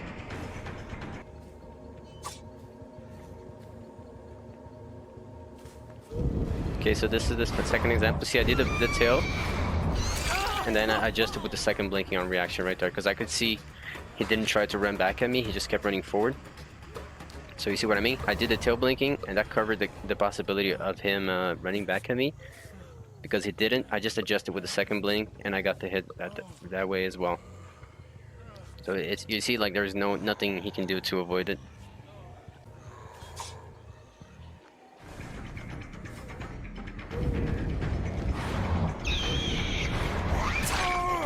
And you see, like, there, this time he actually ran a bit to the left, and then he adjusted to the front, keep running forward. But it doesn't matter, because at that range, like at this range, like right here, for example, with the limit, at this range you can easily get him with the second blink before he does anything at all. Like he doesn't have enough time to move his body from his current position because the range is too small. There's essentially like no travel time between you and him. So it's essentially a guaranteed hit. It's just a matter of you blinking properly at that point, not a matter of him juking you. You know what I mean? So that is the point of the formula. That's why you do that. And again, like you have to follow the range. You gotta also keep note if you're at the range or not, which would be like around here or so. If you're further away than this range, then you're not really at the tail blinking, and at this point you shouldn't really try to blink at him, because from this range the travel time is too big, so he has a lot of room to, you know, kind of go left or right, and if you try to swing at that point as well, you might end up even missing your swing because of that extra distance that he has. So if in case you missed the positioning of the first blink, so let's say like the tail blinking would be like right here, perfect distance.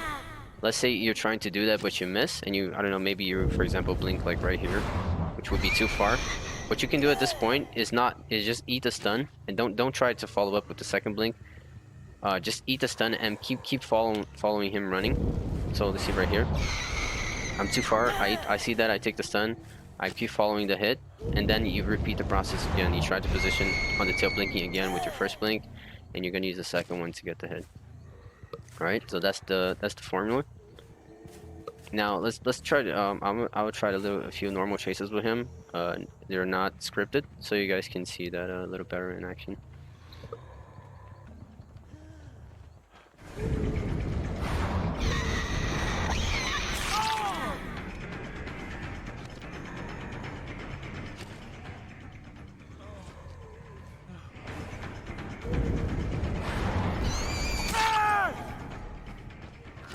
So you see that chase interaction right there?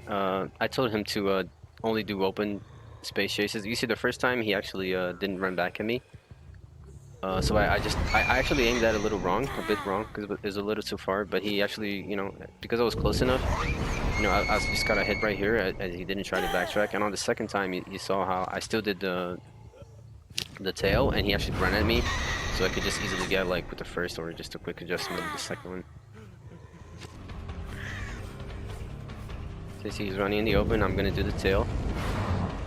See the range? It's pretty much impossible for him to juke this.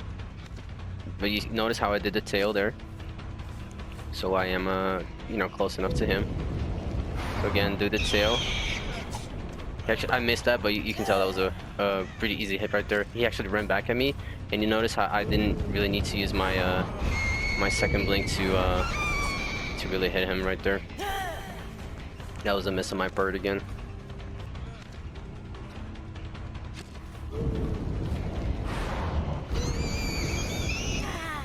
So you see, that range was kind of risky, so I didn't took it.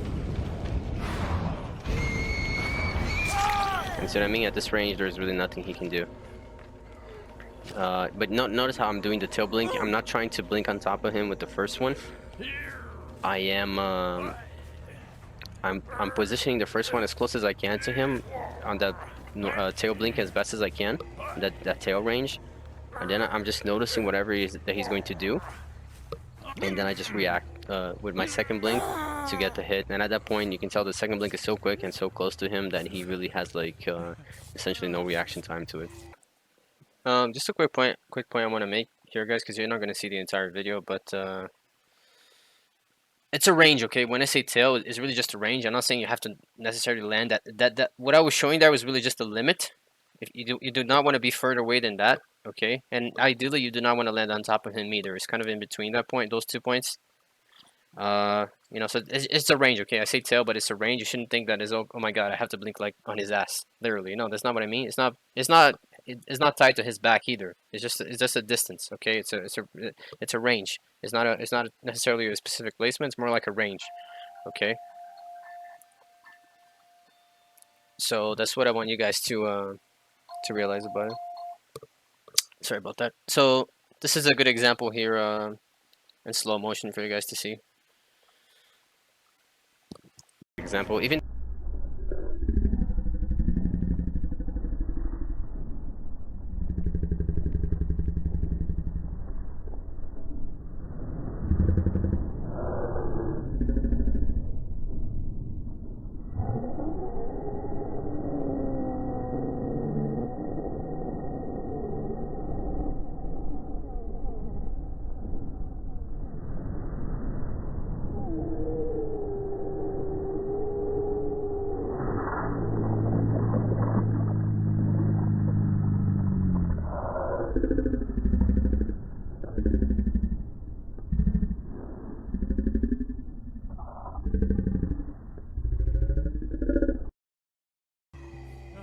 okay, guys. Another point I want to make. Obviously, I'm just showing you guys the formula working on open space. But you're probably questioning yourself, like, but how the fuck do I apply this on actual structures? Like, for example, what if he's chasing down here and I can't even see him? What do I do then? You know, don't worry about that. That is going to be covered. I'll show you how to apply this formula into pretty much all chases, like literally everything. I'll show you how to avoid every type of juke in the game. On all the structures, okay, everything, literally everything, the open space, like when they circle the trees, when they circle the rocks, and any structure in the game, I'm going to show you literally one by one and how to avoid it, and how this formula that I just showed you plays the same on those particular scenarios, or in that fact, how you should play this formula into those particular scenarios, okay? So everything is going to be covered here, and there's really no doubt that you guys will essentially guarantee your hits. Everything is guaranteed, okay? There's not a single like interaction that you cannot guarantee your hit by following this formula. That's why I'm calling it a formula, because you always win. The result is always the same as long as you follow the steps, which is the tail blinking, the positioning first, and the second blinking on reaction. Okay, so that is the formula right there. And again, don't worry about how this is going to work on other situations. I'm going to show you that on the next module would be the advanced one. I'm going to show you on every single tile, you know, every single type of juke the survivors can do from both perspectives, from miner's perspective and the survivor perspective, so that you can know how to guarantee your hit. So once you learn this, it's pretty much easy for you at this point, because you're gonna guarantee your hits every single time. I'm not even joking. It's always a win-win situation for you. Okay, so.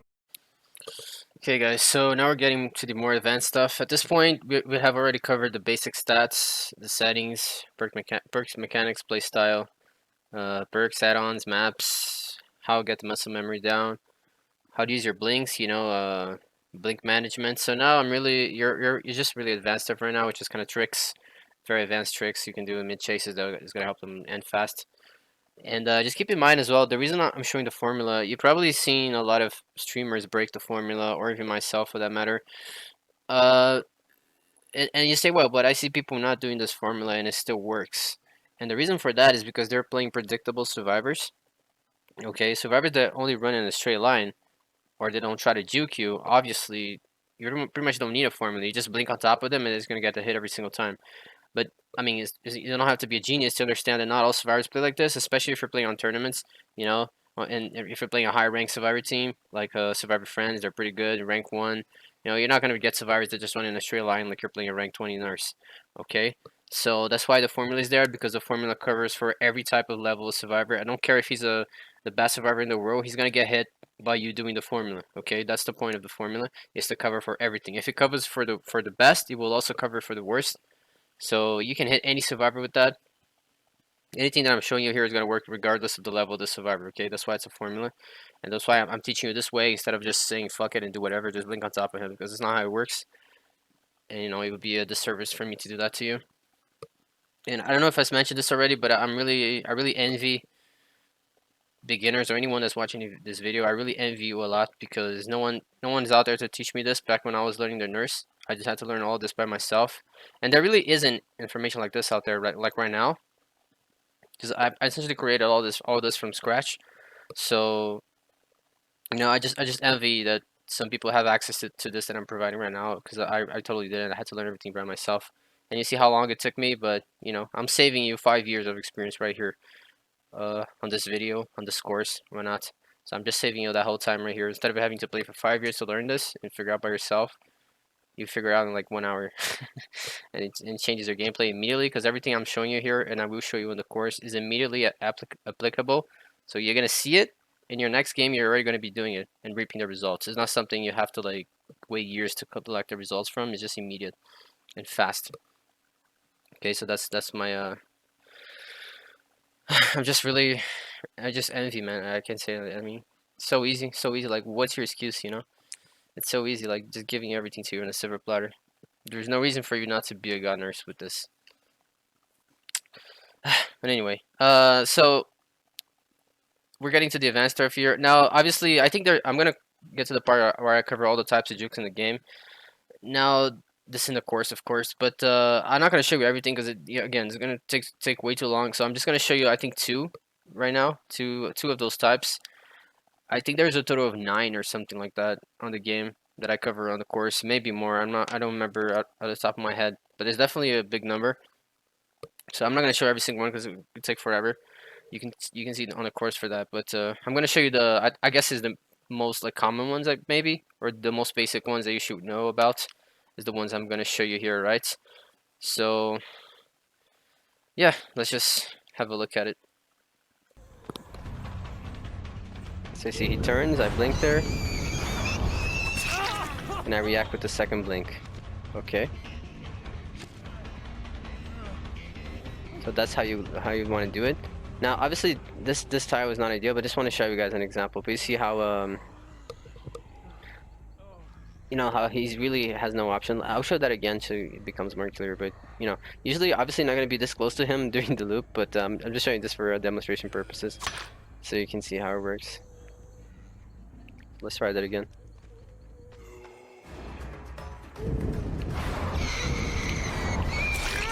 And you see again the second option, and you see how I was able to get my second blink before he was close enough to the pallet to drop it. So even on a tile like this where it has a pallet, it really don't matter that much, because you're gonna get the hit regardless of what he does. Okay, and you can tell even if he tried to run a little bit more to the right, my lunge would still be able to hit him, to reach and hit him. So that would be the first option, where he keeps running the loop. But again, you're always just watching and reacting to what he does. Obviously, you want to have, you know, pretty fast reaction time, because if you're taking too long, the longer you take to see what he's doing and evaluate and blink and charge a second blink, the longer you wait, the more the distance he's gaining on you, and thus getting away from the tail blink range, to where he's gonna get more chances to juke you. So yeah, that would be how you cover the first option. Let me show you the other ones now. Okay guys, so this is the option where, and you see what I mean? If he backtracked towards you, expecting you to blink through the wall like that, because you're blinking on this corner, he actually ends up running towards you, into you, and you essentially get a free hit that way as well. Like you saw me right there, he ran into me, boom, easy hit. And this is, again, for any type of structure that he turns the corner like that. And you see, by the way, take note of the time as well, because the timing is not necessarily always going to be this. But you see, I'm charging my blink as he's turning the corner, okay? So that would be the scenario. I'm going to show you as well, if he has already turned the corner, what you do then. But yeah, that would be the scenario. So the reason why I told you do not want to necessarily blink right here, but you could also try blinking like here, for example, even though, you know, you're kind of going to the wall a little bit, but not too much, is because you see, in this example, I'm blinking like as soon as he's turning. So even if I blink right here, I'm still not far away enough from him. However, if he has already turned the corner for like maybe 1 or 2 seconds before you even start charging your blink, especially if you're in a bit of a far range, then it would be kind of bad if you blink right here. If he has turned the corner already before you even started charging, because as you can tell, if he keeps running forward and you blink right here, you know, because he turned the corner like 2 seconds before you even started charging, your distance from him is going to be way too long.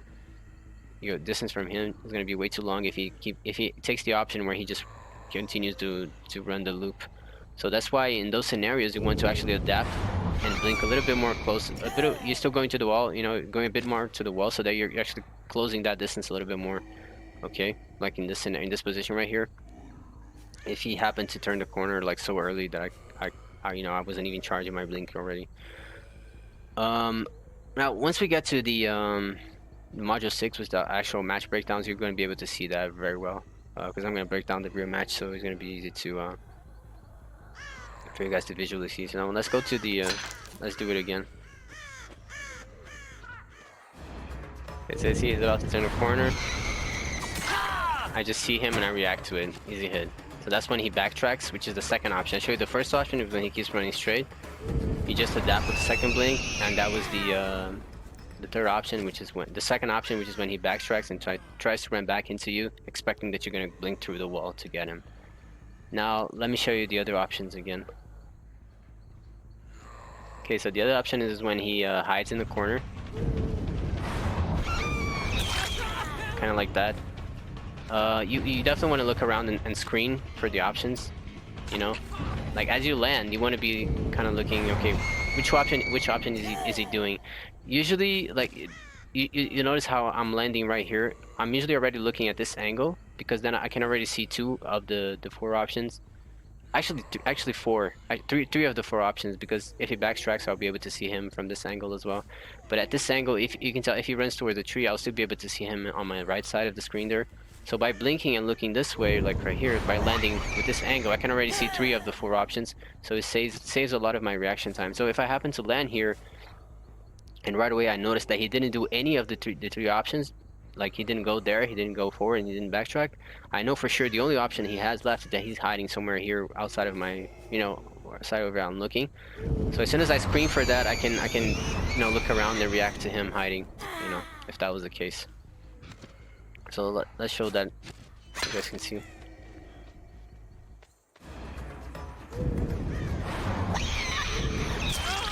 So you see I screen. You see how it took a little while? I was screening to see the other options. I see he was not there, so I just look at the corner and he's there hiding. Now this could be, obviously this is just a single example, but it could be any other type of corner. It could be a locker, like he could be hiding, like, you know, right here, like anything at all. Even if let's say he turns this corner right here, he could be hiding like right here instead, behind this wall, you know, because again, this applies to any type of scenario where he turns the corner. Same thing would apply here. If he turns that pallet, what I do not want to do is this, blinking through the wall to catch him. But again, it's the same scenario as he turns that pallet. It's the same scenario of him turning to block your line of sight. You want to be blinking like right here, because right here I can cover everything. If he keeps running towards the middle of the loop, I can just get him on my second one, no problem. If he runs that way, for example, which would be the other option, I'll still be able to see him, no problem. I react and I get him. If he runs back, he's gonna run into me, I get a free hit. And if he's hiding, by blinking right here, I'll still be able to see him hiding right there, and I can just get the hit that way. You see what I mean? So it covers all the options when you position like this. But this is for when he actually turns the corner and breaks the line of sight that way. So let me show you the fourth and final option, which is when he leaves the loop altogether.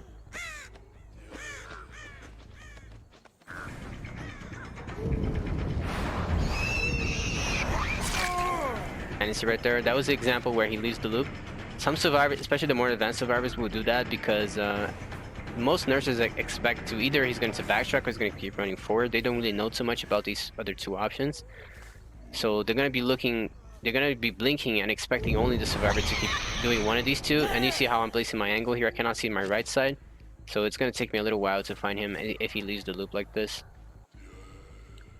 So this is the way you counter that as well, which is I do this myself a lot, the one that you leave the loop, because that's always catch the nurse by surprise, because she's usually not expecting you to leave the loop like that. She's expecting you to be around here so you can get the follow-up. But you can see right there, he was still not far away enough that I could easily charge my second blink, and he had no type of juke possibility to that.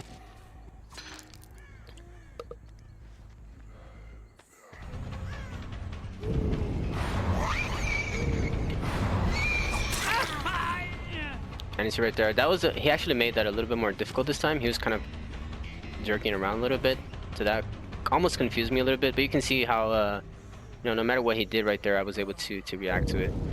And notice as well how I did blink a little bit over past the wall. I didn't go like full through the wall like this, but I still went just a little bit. That I was kind of at that sweet spot that I mentioned to you guys, like right here. And from here, I just saw him and reacted to him leaving the loop instead.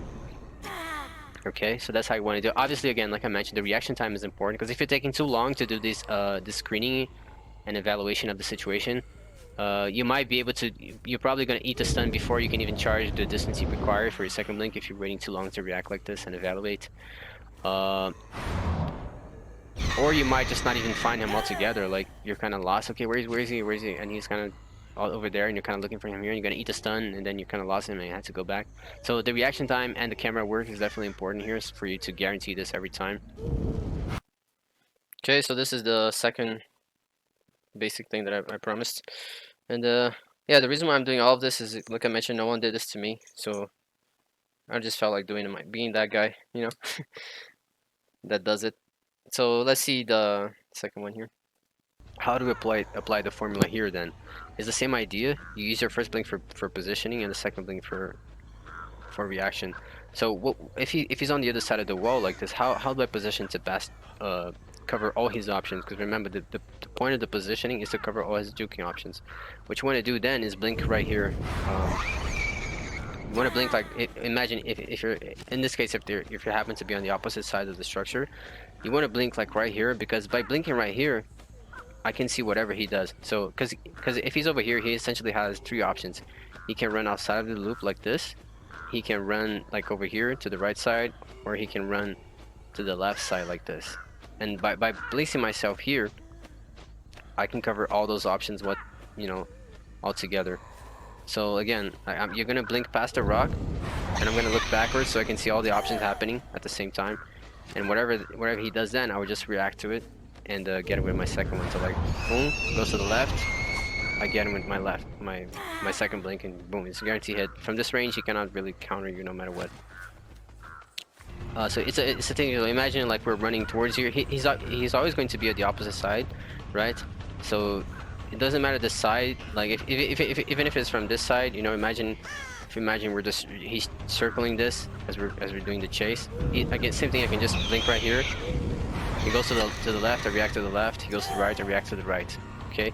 But the idea is you're blinking past to the other side where he is, and you're looking back to see which option he does after that to get him with the second one. Okay, so that's how you do it. Now, a mistake you can do this is very easy mistake to do here is when you do not use the proper camera work. So, for example, blinking but not doing a 180 like I was doing there. Like you blink through and you see this is also a mistake. If you don't charge enough, you're not going to be able to go through the object. So this is something that can screw you over on these types of jukes. But if you do happen to charge, this would be the mistake, is when you did not do the proper camera work. So you're landing with your camera, essentially he's behind you, so you cannot see what he's doing. This is bad because then you have to turn, and only after you turn you can react to whatever he does. And at that point you pretty much already lost line of sight of him. He's already going to have turned the object and whatnot again. And at the worst scenario as well, you're going to go for a blind hit where he's on the opposite side, so you try to turn quickly and do a blind hit like this. This is not a good option. Especially when you try to hit him with the first blink. It's much better to get him with the second one when you do this and you just react and you go for the hit. Okay, because that is guaranteed. If you're just trying to like turn quickly and hit him, you're essentially doing a blind hit. It might work, but most of the time you're gonna whiff. So you go for the option that's a formula and it works every single time. Okay. So again, this works for any rock. It would be the same idea for this rock right here, for example. If he happens to be looping it, like same thing. I just blink on the other side. I see you react. Okay. If it was a car, it's the same idea. In this case, the rock is tall enough that it's blocking my line of sight on the opposite side. If you're playing on Alto Haven, for example, where is a car, you probably will still be able to see his head and whatnot on the other side as you're looping around it. So it's going to be even easier to place your blinking, but regardless, it just doesn't matter. I just want you to understand, if you see him or not, by placing the blink here, you cover every option he has, because you know he's on the opposite side, so it's pretty much guaranteed, no matter what he does. Okay. And again, like I didn't show the windows, but remember, I already showed you how to cover windows on the previous modules. So, it works for every window in the game, inside structures or not. You know how to deal with that already. Now this is how you deal with structures on the open. Now let me show you guys some real examples here so you see in action how it looks when the survivor is circling the object and you do this. Okay, so you see what I mean? It's like when you're kind of circling, he's kind of circling around the object like this to avoid you from hitting him. Now in this case I can see him, because there's an opening there. But even if you cannot see him and you know for sure he's on the opposite side, you know, it still doesn't matter. Like right here, I cannot see him. It doesn't matter. I blink right here, and you see what I mean? It's guaranteed. That was a perfect example right there. It doesn't matter what he does. If he changes direction or not, I can still easily see him turning.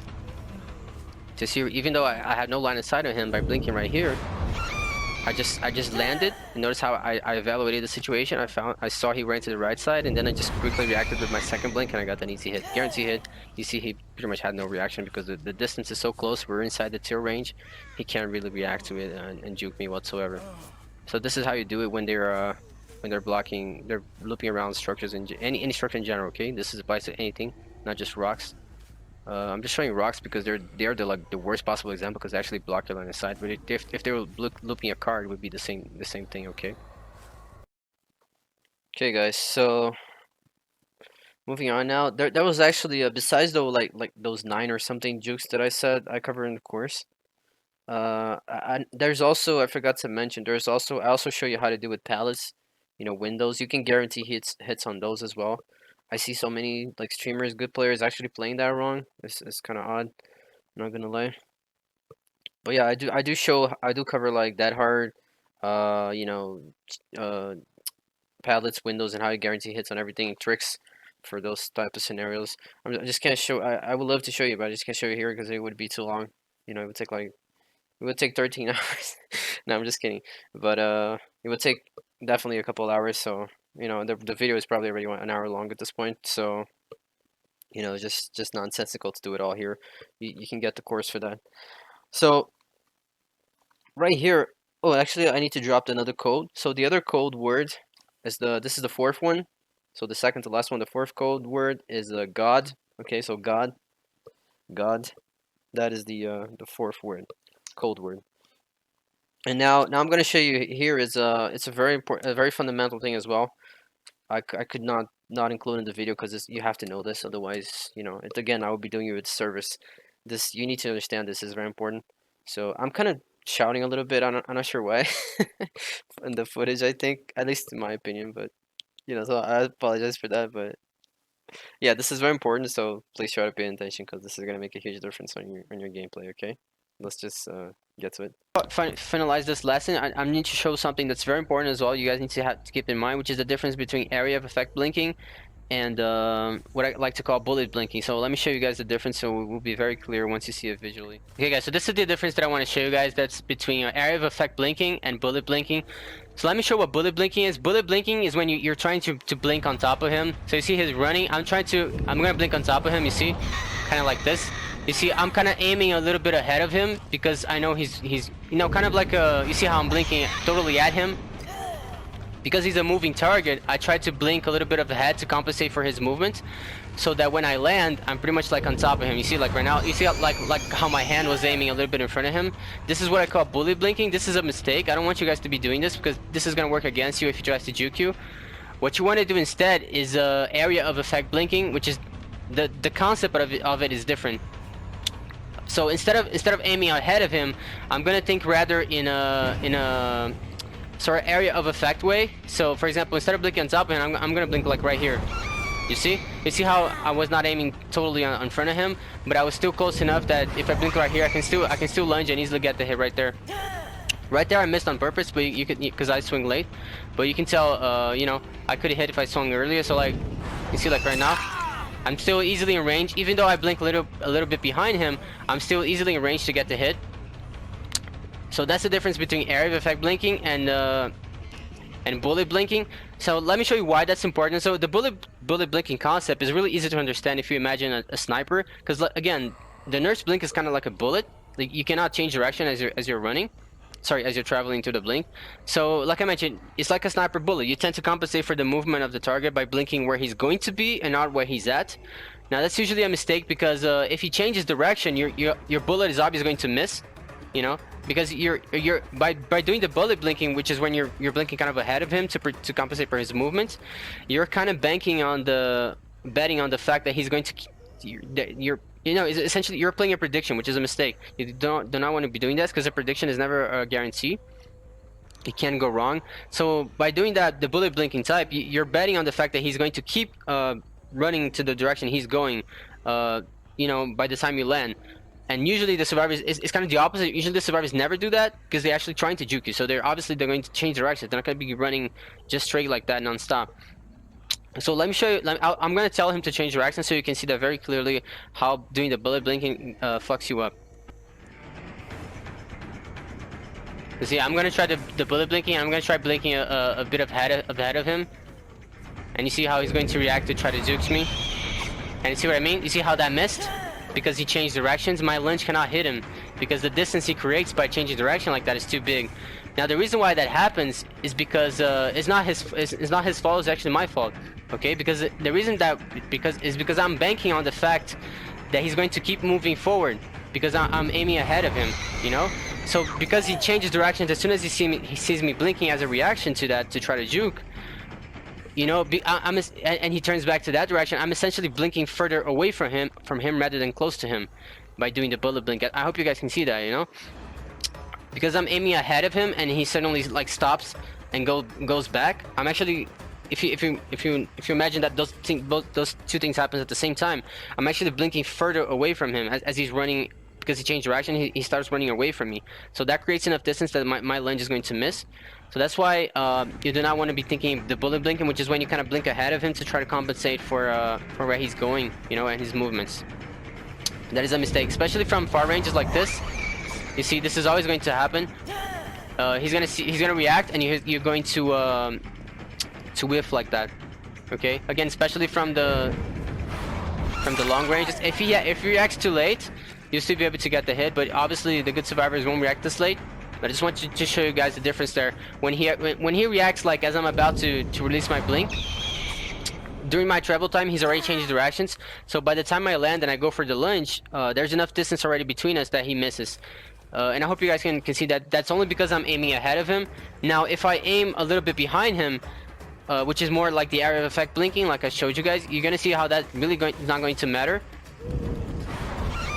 Because you're gonna see like that really doesn't matter because my lunge can still hit him regardless when I do that way. You see what I mean? That was a perfect example right there. You see how he stopped and he changed direction, but my lunge was still able to reach him. That's because instead of blinking like ahead of him like this, if you imagine he's this tree, I kind of blink instead where a bit further behind him. And the reason for that, but I still blink close enough that even if he were to keep running straight ahead, I would still be able to get the hit. Okay, that's really the point, and what I want to come across as the area of effect blinking. Okay, so so imagine he's running. The bullet blinking, I'm gonna try to compensate for his movement, so I'm gonna blink a bit ahead of him. But you see the distance that I'm putting myself from him. If he turns and he runs towards that tile as a reaction, my lunge is gonna whiff because we're gonna have too much distance. However, if I blink right here, instead of doing that compensation, you can see if he stops, I'll be able to hit him. If he keeps running forward, I'll still be able to hit him. And if he goes towards the tile, I'll also be able to still hit him regardless. So I'm able to cover all options, you know, with a single blink like that. Now let me make that's a very visual, like, clear image so you guys can understand what is the bullet blinking. And the best analogy I can make is really just the comparison to a sniper shot. Now the area of effect blinking is more like a mortar, if you want to imagine that. If you guys understand about military or not. A mortar is like a bomb you shoot in the air and it falls and it covers like a certain area. So your area of effect is essentially a 360-degree circle around your body, and the center of that circle is you. Okay, is your body. Now the edge of that circle, that is the 360 circle, is your lunge, is the end of your lunge, is how far your lunge can reach. That's the end of the circle that's around, okay, your area of effect. Your area of effect ends where your lunge is able to reach, okay? The furthest point your lunge is able to reach. Now the reason why I say it's 360 is because you can lunge at any direction. You can lunge forward, you can lunge like backwards, you know? So your lunge can cover a 360 area, okay? Just a matter of you aiming it. But obviously the range it can cover is limited. So this is why, so when you're blinking, I don't want you to think about, okay, I need to blink at the survivor, which would be the bullet blinking. I want you to think more as this area of effect around your body. Okay, how can I place my body with my blinking to where even if he, you know, where any option that he can take, he's still going to be inside my area of effect. You know what I mean? So if you can imagine, like I showed earlier, if I blink like the bullet blinking right here, and I do the bullet blinking right here, he's already at the very edge to start with. He's already at the very edge of my area of effect, and the fact that he changes directions and goes towards the tile there, for example, as a reaction to me blinking ahead of him, my lunge is going to miss because, like I mentioned, he's already starting at the edge of my my area of effect. So by just doing a bit of movement, he can easily go outside of my area of effect range, and my lunge will whiff. However, if I place that a little better, where I'm blinking kind of right here, he's essentially, the starting point is essentially already like right at the middle of my area of effect. So, you know, no matter where he goes, even if he goes forward, you know, my area of effect can still reach him after the blinking. And this for like forward, backwards, left, or right. You can see from this range, he's so close to the center of my area of effect, and no matter which direction he goes, I can still lunge him and hit him. Even if it's the very like furthest distance to my lunge, as long as it hits, it's fine. That's what matters. You don't need to necessarily be getting these close hits. You know, it's just a matter of placing yourself, and then you reach them with the lunge. Okay, the lunge covers more distance than you think. So yeah, I think that's the best way I can show it. I hope it was very clear to you guys.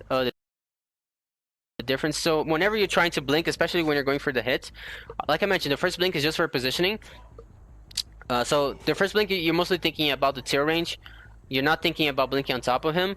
You're thinking about positioning with the tail range. Okay, we want to be in position to that tail range, regardless what you know, the tail range to whatever option he can possibly do in a given scenario.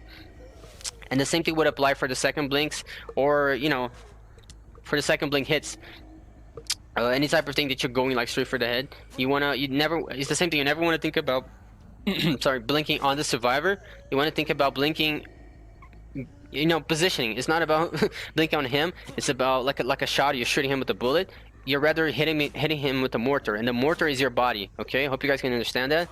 And what's going to hit him is your lunge. Okay, it's your weapon, not your body. Your body's not meant to hit him. Your weapon is. And the way you fix that is by thinking like the mortar is not like the sniper shot, okay? So again, this is that I'm talking about is really, this comes into play a lot.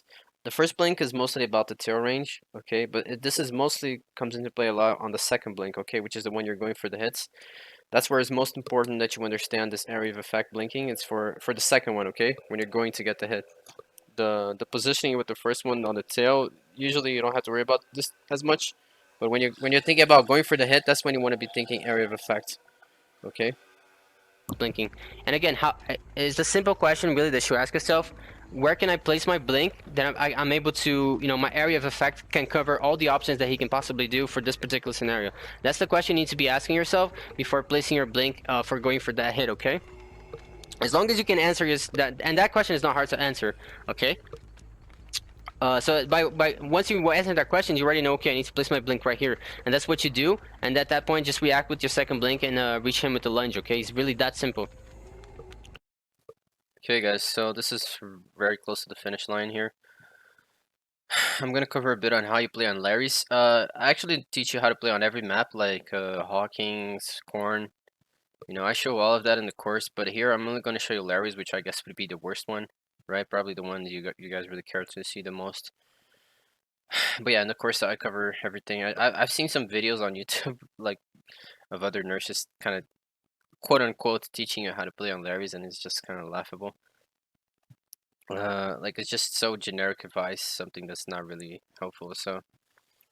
Anyway, you know, I'll try to give you, obviously I can't show you everything here, but I'll try to give you something useful here with this one on how to play Larry's. So yeah, let's just get into it. Okay guys, welcome to lesson 5.4. This is going to be on Larry's now. I showed you guys on the Corn. Now Larry's really plays the same way as the Corn. The only difference is that instead of having the Corn blocking your line of sight, you have a bunch of walls. Obviously it's a little harder because the survivor has more options, like he can do a lot more turns and whatnot. So the level of prediction has to be a lot higher in relation to the Corn. Okay, the Corn, you know, you don't have to predict that much as you would have to predict here. But let me do some chases, it's better, and then I'll explain to you guys as we go along. That's probably the best way I can tell. But basically, if you remember back when I talked about the the corn. When they are too far, you cannot see them. How you would use the scratch marks to base your blink on is really the same thing here on Larry's. It's the exact same idea that you're going to be doing. Now the difference is on Larry's, if you happen to, let's say, miss both blinks and he's pretty far away from you and you have no blinks, that's the only exception where you would actually not wait for your 2 blinks to recharge, and you will actually use only 1 blink to catch up to him, and you're only gonna wait for your 2 blinks to recharge once you're in a range that's kind of close enough that you're not really losing sight of him. So again, you're not gonna stand this right now, so let me do some chases so you'll be able to see better what I mean. I'll try my best to explain as I play, which is probably gonna be a little hard for me to focus and do this talking at the same time, but I'll try to explain everything that I'm thinking so you guys can see my points in action, okay? It would be much easier to understand that way. And anything besides that is really the same idea. You're going to be trying to place the tail blinking as much as you can, and just follow up with your second on reaction. If you're too far, do not waste a second blink, eat the stun and repeat the process and so on, okay? So let's try showing you a few chases there. So I see him. He's break line of sight. So you see, I blink a little closer in case he backtracked. He didn't backtrack. So again, I'm trying to adapt to his playstyle. So see, he's pretty close. Just like that, we got our first hit. So again, we're just trying to do the tail blinking here. Another point as well is, you see right now, I cannot see him. This is a risky blink, so I'm not going to take it. I'm going to stun. But you want to be blinking at all times. You see, I'm not waiting too much between blinks. You want to be blinking like this as much as possible. And just like that, he's down. Now, let's just go back again. Notice how, like, you want to be blinking. This is unlike the corn, which you have more line of sight. This is very important that you're constantly blinking. So you see how I was not like walking too much. I was constantly, blinking and trying to be close to him. You need to be doing that because you're the only thing that's really helping you keep up with him are the scratch marks and the sounds. But if you are too far, you especially the sounds. If you're like kind of too far, you're not going to be able to listen to the sounds. And that's a very important cue when you have so many walls like this. Remember back on 5.2, like I showed you about the chase tricks, how using the sound and whatnot is very crucial. This map in particular, because the sounds is, in that case, I was mostly, I can listen to his footsteps. He doesn't actually need to be injured. Just from the sound of his footsteps alone, I can already pinpoint his position and base my tail blinking that way. Okay. So you see, that was a pretty easy chase. Let's do another one. Keep in mind as well, I'm playing all this without any add-ons, so I'm showing you as hard as it's going to get is the way I'm showing you right now, and you can see it's still not that hard if you know what you're doing. But one add-on in particular that is going to help you tremendously on chasing in this map, or any other indoor map like Hawkins, for example, which I'm actually going to show Hawkins as well soon. Is the recharge add-ons, because you see a lot of times I'm just kind of walking forward waiting for my blink to recharge before I can kind of follow up with him. In this map, you want to be as close to him as possible. You want to always be kind of this range right here from him as much as you can. Even if you cannot see him, you always want to try to be, kind of around this distance, because this distance you can hear his sounds, okay? And you can see the scratch marks as well. Like this distance right here from the gen where he is already kind of too long. Like at this point, you're not going to be listening to any sounds coming out of him. You're mostly just going to be using the scratch marks as reference of where he's going. So again, let's just try another chase again. So let's see, break my line of sight, and also knowing the layout of the map is going to help a lot. You see too far, I'm not going to try it. Eat my stun, recover, blink as soon as I can. I know he's on the left side because of the scratch marks. So again, I'm just getting closer and closer every time I'm blinking until I get the perfect scenario that I can follow up with my second one. So you see, I'm not gonna waste my second one. Still recovering. I'm listening to his footsteps here. I could tell he ran too far because of his footsteps.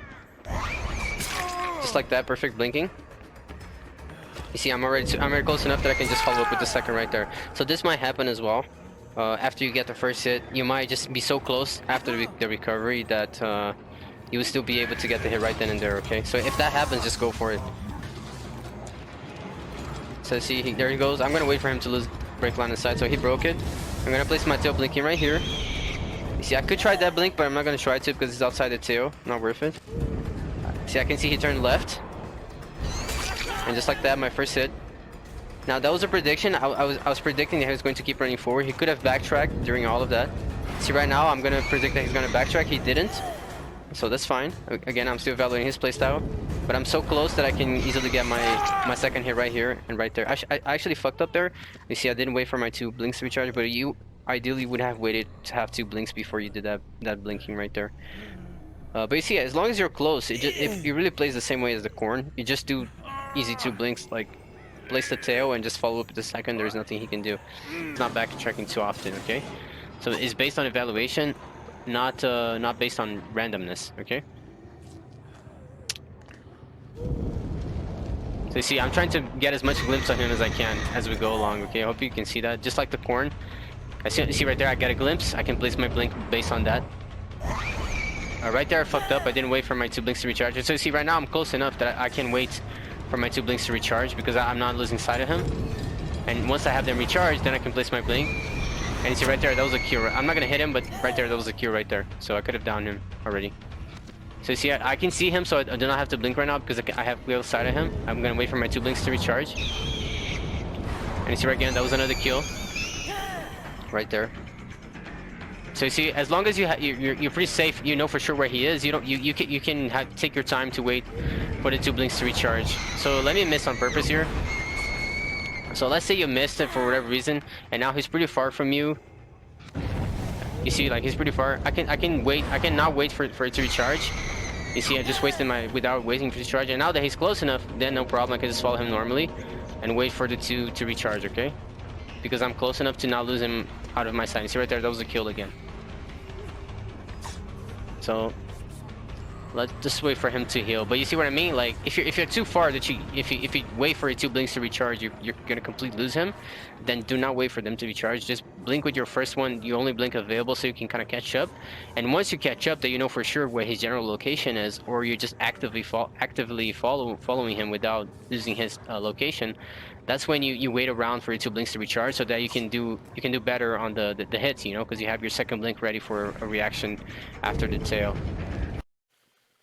Yeah, guys, as you saw, like there in the course, I do also cover the indoor maps, you know, because I mean, it wouldn't be the best information on the internet if I didn't cover how to play on Larry's, right? On all the other maps, so you know, I gotta have that. So, dears, I just want to show you guys real quick. I'm not gonna go much into this. Like, there's no way I can show you this entirely, but the module 6, which is a bonus of the course, which at least as I speak right now, I intend to give it to everyone. So it's part of the course. Just by owning the course, you're gonna own this as well. It's a bonus. It's just like actual match breakdowns that I'm going to include there. So in this case, like I'm breaking down matches of my own, especially. So I'm essentially showing you in real matches everything that I taught you earlier in the course being applied. So this is at the end of the course, which is the module, the bonus module. So it's because I didn't want it to make it just some theoretical shit, you know. I wanted you to actually see how it works in game. So it's much better that way if you actually see how it's happening in action than just in theory, like I was showing a little earlier there. So that's why I included this module so you can see everything happen in the game, okay? So you're gonna get a glimpse here of how that looks. And let me drop the final code here. The final and last code word is a nurse. Okay, so nurse, that is the final code word.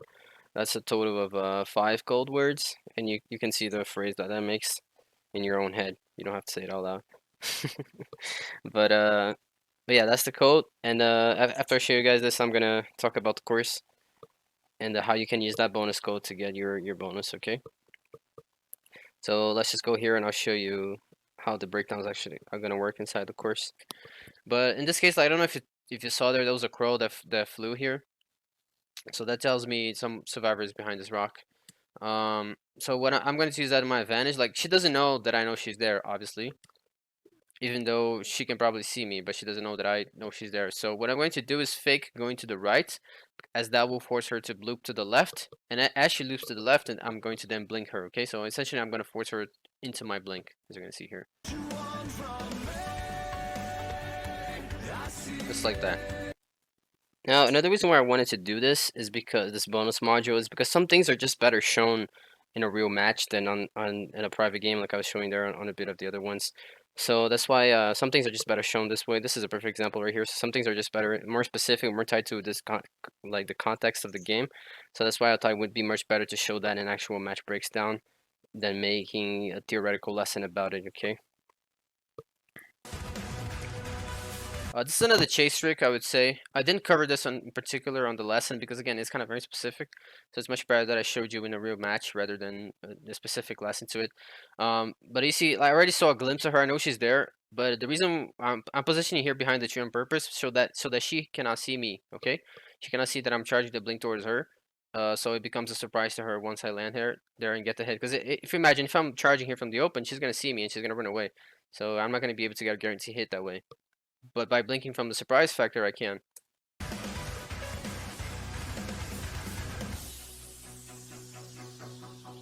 And you see again, a perfect formula example here. She's in the open. You already know what to do. Just do the tail and follow up with the second, as you're going to see here. And this is that example perfect that I mentioned. Even if if you do the tail, but they happen to still go past your body, you just easily do a camera work there, a 180, and get the hit regardless, because you're still in range of the tail, which it always a guarantee with the second one. If you aim properly, obviously, just like that. This is a perfect example again, just textbook formula here. Tail and hit. That's literally like that's literally like the perfect range for the tail right there.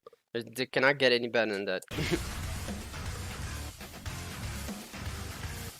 Again, right here, you see I could have easily hit them with the first one there, but I still chose to pace myself because I wasn't 100% sure. If you're not 100% sure, just pace yourself. You have time to follow up with this second, as I'm going to do here. No chance of fucking up at that point. This is kind of a lot of things going on as well. Note, I can see she's going for the pallet. There's a pallet here, so a pallet may come into play. So if I try blinking on top of her, or blinking at the door, she can hit me. She can stun me with the pallet, okay? Especially with the timing here, she's already on top of it. Another option is that she can do the reverse pallet here. So she runs here, but then she goes back and drop it from this side. So to avoid all of that together, I'm going to blink close, but I'm going to blink far away enough that I'm not inside the stun range. And you see what follows that next. So see, I still blink there, but I blink outside on the stun range, so that you can see she still tried to drop it. She was trying to stun me, like literally. But you know, I know that, so I just blinked outside of the stun range, and she actually was stuck a little bit in the animation there, so she didn't got much distance there from me because of it. But this is a perfect example of area of effect blinking again.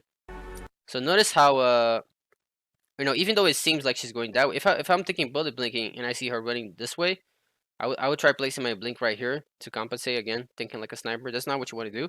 You always want to do area of effect blinking, which is perfectly what I'm going to do here. Notice how I'm not aiming my blink at her. Like I'm not aiming right here. I'm aiming my blink right at the center because this is the best area of effect positioning for me. If you imagine again the 360 area of effect, I can cover the entire shack with my lunge by placing my body right here in the middle. So she has no escape. If I place my body right here, with the bullet blinking and she goes to the left, my lunge is going to whiff because she's going to create enough distance, possibly. By doing this way, you see right there in the middle, guarantee. Okay, so lastly, the final thing in the course that you're going to find on Module 6 is still in the bonus is I'm actually going to be doing breakdowns, not just of my own, but of the people that get the course themselves, you know? So, like, for example, here I'm breaking a match from Spavum. He had early access to the course. So, like, because I really just want to get all the excuses away. So even if you already learned all that gold mine that I have for you in the course, and for whatever reason you're still having trouble applying it, or you know you just you can even with my breakdowns you're still not fixing your mistakes. I'm still gonna break down your own match here. This is exclusive to people who own the entire course, okay? Because I will allow people to buy a portion of the course. You don't have to get the entire course. But for the people that own it fully, I will give this bonus as well as one of the exclusives. You'll be able to actually like send your gameplay, and I'll add your breakdown to the course. So and everyone is going to be able to see this. So if you have like similar issues to other players or other players that sent their breakdowns, that get their breakdowns, you can watch their breakdowns and learn from their mistakes if you happen to be doing the same mistakes. Okay, so that's the last thing that I wanted to include. Of course, I just thought it would be so good for everyone, not just the practical breakdowns of my own, but of other people that are actually making the mistakes. So you can see the difference between me playing, like following everything proper, and someone that's not following everything proper. So you can see the difference. When you see the difference, like between what's wrong and right, it's just so clear for you to do it right yourself. So I thought it would be much better to include both. So you see, he's trying to follow the scratch marks and keep up with the survivor here still. So positioning again. Notice now this is an important point. Notice this is the second time this Ash has backtracked him, and it was also in the first blink when he backtracked. So this is already he's already giving his blueprint away, like right here. Remember what it says. It's very important that you adapt to this to the playstyle of the survivor. First thing you need to recognize and identify is if the survivor is advanced or not. Usually, the more advanced he is, the more he's going to try to juke like every single blink that you do on him. Okay, like every single one, he's going to try to juke you, which is when the anti-juking mindset, like I mentioned, uh, comes into play a lot. Okay, but in this case, I can pretty much tell already at this point that this Ash is the type that keeps backtracking at you on the first blink every single time because that's pretty much all he knows how to do when it comes to juke the nurse. And you see right there, he did a mistake. He should not have, even though he was pretty far, he should not have wasted the second blink. Because now, even though he's too close, he's going to take a long time to charge it again. Okay, guys. So we covered pretty much like how to play the nurse, everything like the basics, the settings, sensitivity, power mechanics, playstyle, perks, add-ons, maps, muscle memory, how to place the blinks, blink management. I even showed you camera control. I showed you how to locate the survivors in the map. I mean, I showed you a few jukes. I showed you the blink formula. I showed you a bit of the breakdowns. You know, I showed you how to play on a little bit on how to play on Larry's. So I was get to the part where let me show you what's in the course. So again, this is fully online. You'll be able to see this anywhere, any place. You can be at the bathroom watching this if you want to. And so here's what's in the course, at least so far. Okay, this is at the moment that I'm recording this. This is what's in it. But if once you get it and you go inside here, it might be different for you. Okay, because I'll add stuff. Okay, but I'll get to that point. So this is what's in it. It's all divided in 6 modules. So module 1 is understanding the nurse, which I'm going to show you her in-game and out overview. So this is pretty much, talking about her play style, her strengths and weakness, her best strategies and stuff like that. Pretty much an overview of how you should play her, how you should go about playing her, where does she excels and where does she not, things of that nature. Then on module lesson 1.2, you see there's lessons between the modules. 1.2, I'm going to talk about everything weapons and skins. So this is not what you think. That this is not me just like showing you the visual image of the skins. That's not it. I'm actually showing you how to use the skins to competitive advantage. Okay, so everything here is meant for competitive. I'm not simply showing you, okay, like this add-on does this add-on does that. That's not what I'm doing. My objective with the course here. Neither is, oh, this is this skin, this is that skin. That's not what I'm doing. I'm just simply showing you, but I'm actually showing you how to use it. Okay, how you can get the knowledge and applicate it, like immediately applicate it so you can reap benefits from it. Okay, so that's the idea here. I'm going to show you like what is the best weapon that you can use and what is the best skin you can use and why. And what I mean by that is not like looking pretty. It's actually like competitive advantage. You're going to be playing better because of what you're wearing. Okay, literally. So that's the point of the course here. I point out even the overview. There's always things that I'm pointing out and I'm giving you tips along the way, even for the most basic stuff. They're gonna actually make you a difference on your gameplay. Okay, sometimes not even advanced, like for example skins. Have you ever heard any other player talk about that? No, right? Because no one knows about this stuff. So this is what I wanted to include here, information that no one else has or no one has ever released, and pretty much no one else knows, for the matter of fact. Um, so that could be all of access to you guys. So the module 2 is going to be loadout and build. So I talk everything perks, show every perk. Nurse add-ons, I show all the add-ons. And again, not just showing you, but showing you how to use that, showing tricks about it, tips about it that no one knows, secrets and everything like that. Module 3 is going to be, we're going to get into the basics. So playing the nurse, I'm going to tell the nurse the power, so her power mechanics, how to use it and whatnot. How do you practice the nurse? Develop the muscle memory, a bit similar to what I showed you there at the beginning. But you have the full lesson, not just a portion of it. Moving with and inside the nurse's power. So again, I showed you a bit of that in the video. And here's I didn't show anything about this on this version here, but attacking with the nurse's power. This I'm going to show you like how to stop auto aim from making a miss hits. Everything you need to know about attacking with the power, like when you're lunging, is going to be here. Okay, so literally everything attacking with her power is going to be inside this lesson.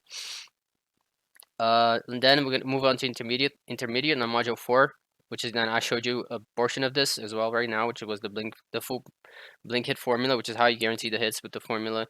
Then I'm going to show you something you didn't see here, which is blinking timing on chase. How you time your blinking during the chase so you can get easier hits out of it. And again, you're making things more guaranteeing instead of a guessing game. How to deal with pallets, windows, and dead hard. Everything's going to be in here. There's like three parts to this. Using the blink with surprise factor. I didn't show you this as well on this video. Playing with the nurse advanced, so how to beat every single type of jukes in the game. Like I mentioned, there was like about 9 or so. And this covers everything, okay? So I'm covering jukes only, even the only advanced players will do. I'm also be covering in here, okay? So it's every possible juke in the game on every structure, things like that is all here. Adapting to the map and survivor playstyle. So I'm going to talk a bit how you adapt to the map, how you adapt to the survivor you're playing, how you understand how to go about doing that. Then it's finally chase tricks. So I'm going to show you tricks that you can apply during the chases that's going to help you down them faster. And again, all that I mentioned here is nothing is meant to be superficial. It's all meant to go in depth and meant to be applicable, so you can see and apply on your match and root the results. Okay, it's nothing is like simply as like this add on this add on that. Nothing of the information that I'm showing here is generic like that. I'm also everything that I showed you is for a competitive advantage that works against the best survivors. Okay. It's always meant to work against the best. Everything I show you here is meant to work against the best survivors. So obviously, if it works for the best survivors, this is going to work for the worst ones even better. So chase tricks, anything regarding chase tricks you can apply will be inside his lesson. Chasing on indoor, finally chasing on indoor and core maps, which is I showed you a bit of a part then on the Larrys, but I also showed how to play on Hawkings, how to play on Corn. I showed you everything about that inside this lesson. I think there's like 3 or 2 parts to it. I'll still make a video. For example, as I'm recording, this is not in the lessons here, but I'll still add a lesson to this here, which is maybe I'm gonna show you on module 1 here, because one thing about the nurse in game and out that is not showing you here because it is a sub thing about inside the lesson. I'll show you every map in the game is inside here on lesson 1.1. So I'm gonna go over with you on every single map, literally every single map on the game, and show you the strengths and weaknesses for nurse. I'm playing on that map, so I'll probably add a bonus version to that you did not see here at the moment. I'm gonna add a lesson to that shows you just how to play on midwich, like I mentioned on this video as well. And finally, on module 6 is going to be the video examples and full match breakdowns. Like I just showed you a quick glimpse of that. So you have matches of myself playing, breaking down, and I'm also going to be playing breaking down the matches of other students in particular that have the course. For that reason, they're having difficulty. They just want me to evaluate, see if they can fine tune something. Fine tuning. Essentially, the breakdowns are mostly for fine tuning. Which is essentially a free coaching that I'm giving you, all right, just for owning the course, on top of already all the information that I'm giving you from owning the course. Now, I know that sounds like a lot, but there's still more. Because again, I really just don't want to give you any excuses to not being a god nurse. You have everything laid down on a silver platter here for you. It's just a matter of you taking it, and you can pretty much do whatever you want with her. If you want to play, if you want to be like a professional player and play on tournaments, you have the information right here that you need. If you want to be a streamer, you want to be that streamer everyone knows for playing the nurse, you have everything right here. You can do whatever you want with this information. I'm just giving you gold here. You spend it however you like. Okay, so you see right here is all organized. This is the playlist where you have the full thing. So okay, so right there in module 6.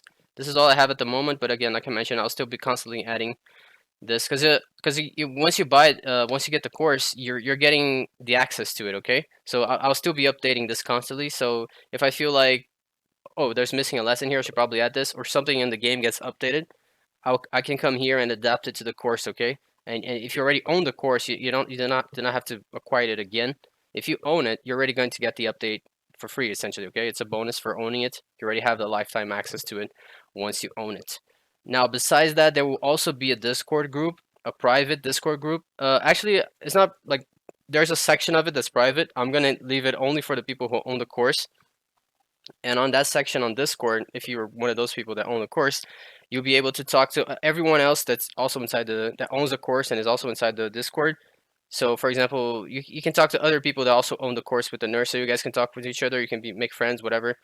You can play together. You can help each other improve in the game. So you're having difficulties, you can ask someone a question on on this private section, and you're going to be talking to people that own the course just like you do. Okay, so that's the idea there. You can kind of network and help each other out that way. Besides everything that I'm already giving you here inside the course. Obviously, I will be there on the Discord server itself, so you also be able to talk to me if you want to.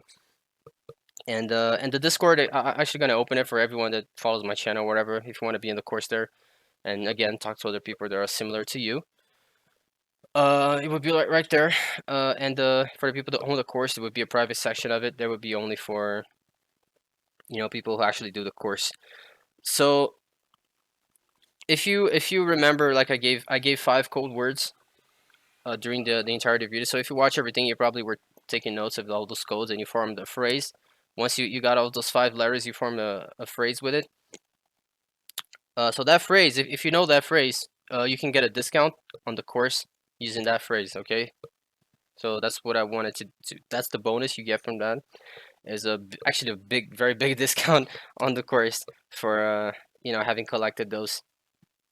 And now as far as prices and things like that, I'm not gonna say them here. I'm gonna put them on the description of the video and also on the comments of the video because I know some people, I think if they're watching on the cell phone, it's not as easy to see the description. So I'll put it on. I have a pinned comment on the comments section as well, so you can see there. The reason for that is because the prices can change. Okay, so because you can see, I'm also gonna be I'm constantly gonna be adding content, so obviously the price might go up because of it with time. But again, like I mentioned, if you already own the course, you're not gonna have to pay anything again. If you own it, any update that comes to it, it's yours. Okay. And also I forgot to mention, but during on the Discord server itself, not just the private section where you can talk to other people, they're also on the course and are learning it, just like you are. There will also be a section in there that you can make suggestions, improvement suggestions to the course. So for example, if you think so that way you can work into improving what you own. Okay, the course itself. So if you think, oh, I think that could be a lesson on how to play. I don't know, Cold Tower, for example, and you can go there on the Discord server and type that down on the private section if you own the course again, if you have access to it. And now I'll read that. I myself will read that on the server. And okay, they want an improvement. I can improve the course here by making a lesson on how to play on Cold Tower. I'll go there, record the lesson, and I'm gonna add it to the course. Okay, just like you see here on the playlist, and you'll be able to watch it. Okay, so you're essentially working towards making your own course better. Okay, that way. So I wanted to make that a possibility. So it really would increase the value even more, and you're essentially getting infinite value out of it, essentially, because it's constantly getting updated, it's constantly getting better. That's what I wanted to do with it. And now let's talk a bit about regarding the affiliate. So how you get money with the course, like I mentioned earlier at the start of the video, is simple. You just become an affiliate for it, and if you sell the course, I'll give you if you go inside the affiliate program, you apply to it, I accept you or not, and you essentially you can advertise the course to other people, which I know you're gonna be proud of because just this video alone, I'm sure you completely changed your nurse gameplay. So imagine once you take the entire course. Like I mentioned, there's no excuse. There's no reason for you to not be a god nurse. So it is a good thing. You're gonna be helping other people by advertising it. You're gonna be changing their gameplay the same way it's gonna change yours. So it's something you're gonna be proud of being an affiliate for. That's the sensation I wanted to create as well. That's why I made this amazing course here. And so yeah, if you apply to the affiliate program, I'll generate a unique code for you that you'll be able, once you advertise to your friend, for example, oh, my friend wants to play nurse, let me tell him about the course, and then your friend goes and buys the course using your code.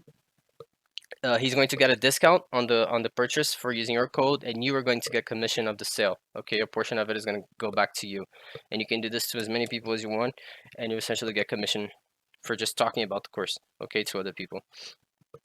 So that's how the affiliate program works. Again, I'm gonna add more instructions on the description and comments because things might change. So on the description there, I can just update it. If I talk right here, it's gonna be recorded forever, so I won't be able to change that. So that's why I'm gonna write everything down there. Now the breakdowns, like I mentioned, they're essentially free coaching that I'm giving you on the bonus module 6 there for no extra charge. So you can fine tune whatever you're struggling with. I mean, I guess there's more than 13 hours here of footage. I don't know if you can see here. You see module 1. There's like 20 minutes, 15 minutes. If you get the sum of all of this, it's going to be more than 13 hours at this moment. Okay, because if I add more, it's only going to increase even more on that time. So you're buying more than 13 hours of nurse knowledge and how to apply it. There's no way you're not going to be a god nurse after your 13 knowledge of in-depth and applicable high like tournament like professional player quality information right here. So there's no way you're not going to master the nurse after doing this course. And again, I mentioned about the exclusive. You also if you get the full course, like from module 1 to module 6, everything. You do get the exclusive as well that you can send your gameplay to me, and I will make a breakdown and add it to the course of your own gameplay. Okay. Now, obviously, it depends on the number of people. If there's like 1,000 people requesting, I'm obviously not going to be able to make everyone. but I will. There is still something you will be able to participate in. Okay, just for having that exclusive of owning the entire course. Um, so I mentioned as well, you have the Discord, so you can contact with me if you want to as well, because I'll be there. You can like kind of talk to me directly. You're gonna be learning the best killer in the game, so obviously that's going to change Dead by Daylight as a whole for you. Because if you know how to play the best killer in the game, you're gonna be winning more matches. You're gonna be easily pipping. You're gonna be getting more points. You're gonna be, ranking up. Just everything is gonna be completely different once you know how to play the best killer in the game at this level. Because we all know Nurse is the best level in the game. Like I mentioned, if you want to play with tournaments, if you want to start a channel on YouTube, I don't know, you want to be that guy that plays the Nurse that everyone knows about, you have all the information you need to become that person right here. And finally, you also be able to learn how to play against the Nurse if you happen to play a survivor as well. Because obviously, if you're understanding her to this depth of a level, this depth of understanding, obviously you're gonna be able to apply that when you're playing survivor against her. Okay. Now I'm doing this because I really just wanted to help you guys. Okay. Like I don't really care for your money. I care about your results. So that's why I'm offering all of this together with the course, just like I do in my coaching. It's all about the results. I care about you and your results. Because I could just give you the course and say fuck it. You figure out yourself. But that's not who I am. It's not what I want to be. So I should care about results. And if you own the course, I want you to reap the results. I want you to get much more than you pay for when you for getting this. Okay. And I actually want to impact you, and if possible, not just change your gameplay, but maybe with affiliates, allow you to make some money and help you with your life as well. Okay. So, oh, one thing I forgot to mention: if for you to be an affiliate, you have to own the course. Okay, obviously, you have to own it. At least a portion of it, you have to own it. Because, like I mentioned, I will allow as well for you for the purchase of individual modules. So, for example, if you're like, well, I just want to buy the module 4. I don't want to buy the entire course. That's fine. You'll be able to buy individually as well.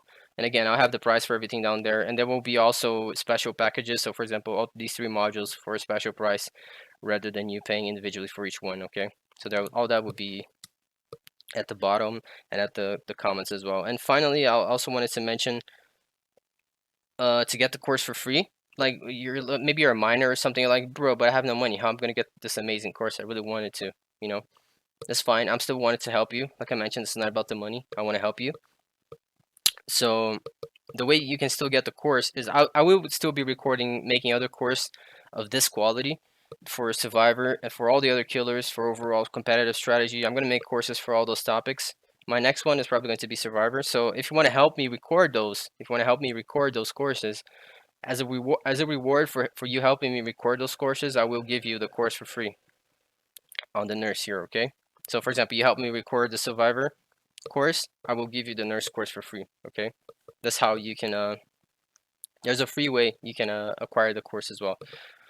And again, I'll give you the instructions below, description and comments, how you go about doing that, applying for that.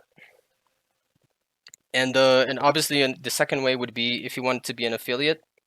Well, yeah, no, but that's not gonna work.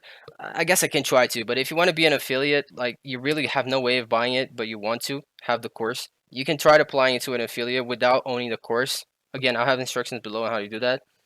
You can apply to be an affiliate without owning the course, and if you happen to drive other people to acquiring the course, I will give you as a reward the course for free. Okay, so essentially, if you're helping other people how to play the Nurse by indicating them this course, I will give you the Nurse the course for free as a reward.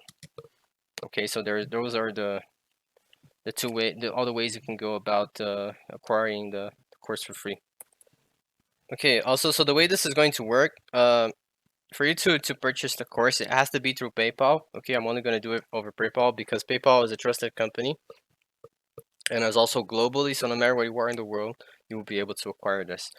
There's also ways to send your money back. If there's any issues, I can send you your money back through PayPal as well. So everything's completely covered there. So that's why I'm going. If you don't know what PayPal is, again, no problem. I'm gonna have links down there with tutorials and things. How you can create a PayPal account, how you can add money to a PayPal account. It's easy. Everything's safe, easy, and fast. Just giving you everything here on a silver platter again. Because I don't want you to have any excuses. I want you to be the Nurse that you always wanted to be. Or at the very least, I want you to be able to play the best killer in the game, you know? So whenever you feel like dominating, you just go for it, okay? I want to give you that possibility. And yeah, so I'll add more below on how you can use the 5-word code as well, okay? And the way this is going to work, you're gonna message me by email, okay? So again, I'll have the email down there.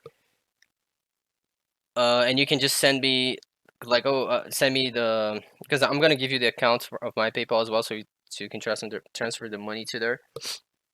And you send by email, you can send me how do you call that, a proof that you paid for the course. I will see the value and everything. I will confirm that you paid for real, and then I'll give you the access, okay? And how the access work, I'm gonna need your so I'm also going to request that on the email that you just send me. So you see right here my account right here. So this is my YouTube account that I'm using. So what you're gonna have to do is send me the email, just the email, nothing else, just the email of your YouTube account that you logged in to see the video, okay? Because your email is going to be the key access to the video. You're not gonna be able to see it any other way. I have to allow you to access to the video, and the way that I go about doing that is by using your email on the account that you're using to watch the video, okay? So this is going to be a Gmail that you need to have a YouTube account, okay, created, and you're going to log in with that account to be able to see the videos here in the course, and I'm going to allow you access to the email of your account specifically, okay? So that's what you need to know regarding that. If you want to, there's also the option, I can send you an invoice if that's something you feel like. So if you wanna, well, I would like an invoice for my purchase. There's no problem. Well, instead of sending me on email the proof of payment, no problem. You can just send an email with a message. If you have any questions as well, you can just send me by email. No problem. Just message me as much as you want on the email there if you have any questions. You're like, hey, but just message me like, oh, my name is such and such. This is my email. You know, I want an invoice for my purchase. No problem. I'll send you the invoice via PayPal again, and all you have to do is pay the invoice again. And then you show me the proof again. Okay, yeah, I paid the invoice. I'll be able to check that on my account, and I'll be like, okay, now and then I just give you access, just like that. Very simple. So if you imagine all those times that those survivors that teabag you on the exit, all those matches you lost, those days have come to an end. Okay, I'm giving you everything here again on a silver platter. Again, let me just show you here. You see there's multiple parts to the lesson. This is all you're gonna get if you acquire the entire course, okay? Plus anything that I add extra, plus the Discord group and everything like I mentioned, okay? This is all yours to take. So you can be the nurse you always wanted to be. You don't have to lose anymore as a killer because you're gonna be playing the best killer in the game, better than anyone else. Your friends, you're gonna become known by your friends as the guy that plays the nurse well. Kind of like happened to me once. And again, like no one did this for me, okay? No one did this for me when I was learning the nurse, but I wanted to give you the opportunity that I did not have. Okay, so yeah, just it's only up to you. You just have to take it. And not everyone is gonna know this type of information. So if you start getting killed by a lot of nurses, don't you can kind of blame me, I guess. I don't want people to talk anymore. I don't want to hear people talking about anymore. Oh, nurse is too hard. I can't play her. What I want to be here listening after this is, oh, I cannot play the nurse because I didn't get the course from Scorpion. Okay, so that's what I want to start listening from now on. It's not going to be anymore about, oh, the nurse is too hard for me to play. Okay, I don't want you to be that guy saying that. I don't want you to be the guy that gets teabagged on the exit. Okay, I don't want you to be that guy. I know you probably, especially if you click this video, maybe you've been through that before. I don't want you to that'll keep repeating to you. So I wanted to create this and give everything to you in a silver platter. I worked on this for months. It took me like 5 months. I don't know how long it took to make this, but I finally done it, and it's right here and ready. You just have to take it. Okay, so yeah, guys. So that's it. Hope you enjoyed it. Uh, if you enjoyed the video as well, the free video, just like the video. Share with a friend if you think this might help him as well. Just learning all this that I showed you for free here. If you, I don't know, if you want to get to the affiliate and things like that, just message me, send me an email. Again, everything's gonna be below, the comments and description how I go about doing stuff. And yeah, like the video and share the video for free as well if you feel like this free information is gonna be helpful to other people. My goal here is really just to help as many people as I can, as best as I can. And yeah, guys, that's the nurse course. And thank you very much for watching. And I'll see you at the how can I say that? The God Nurse Club.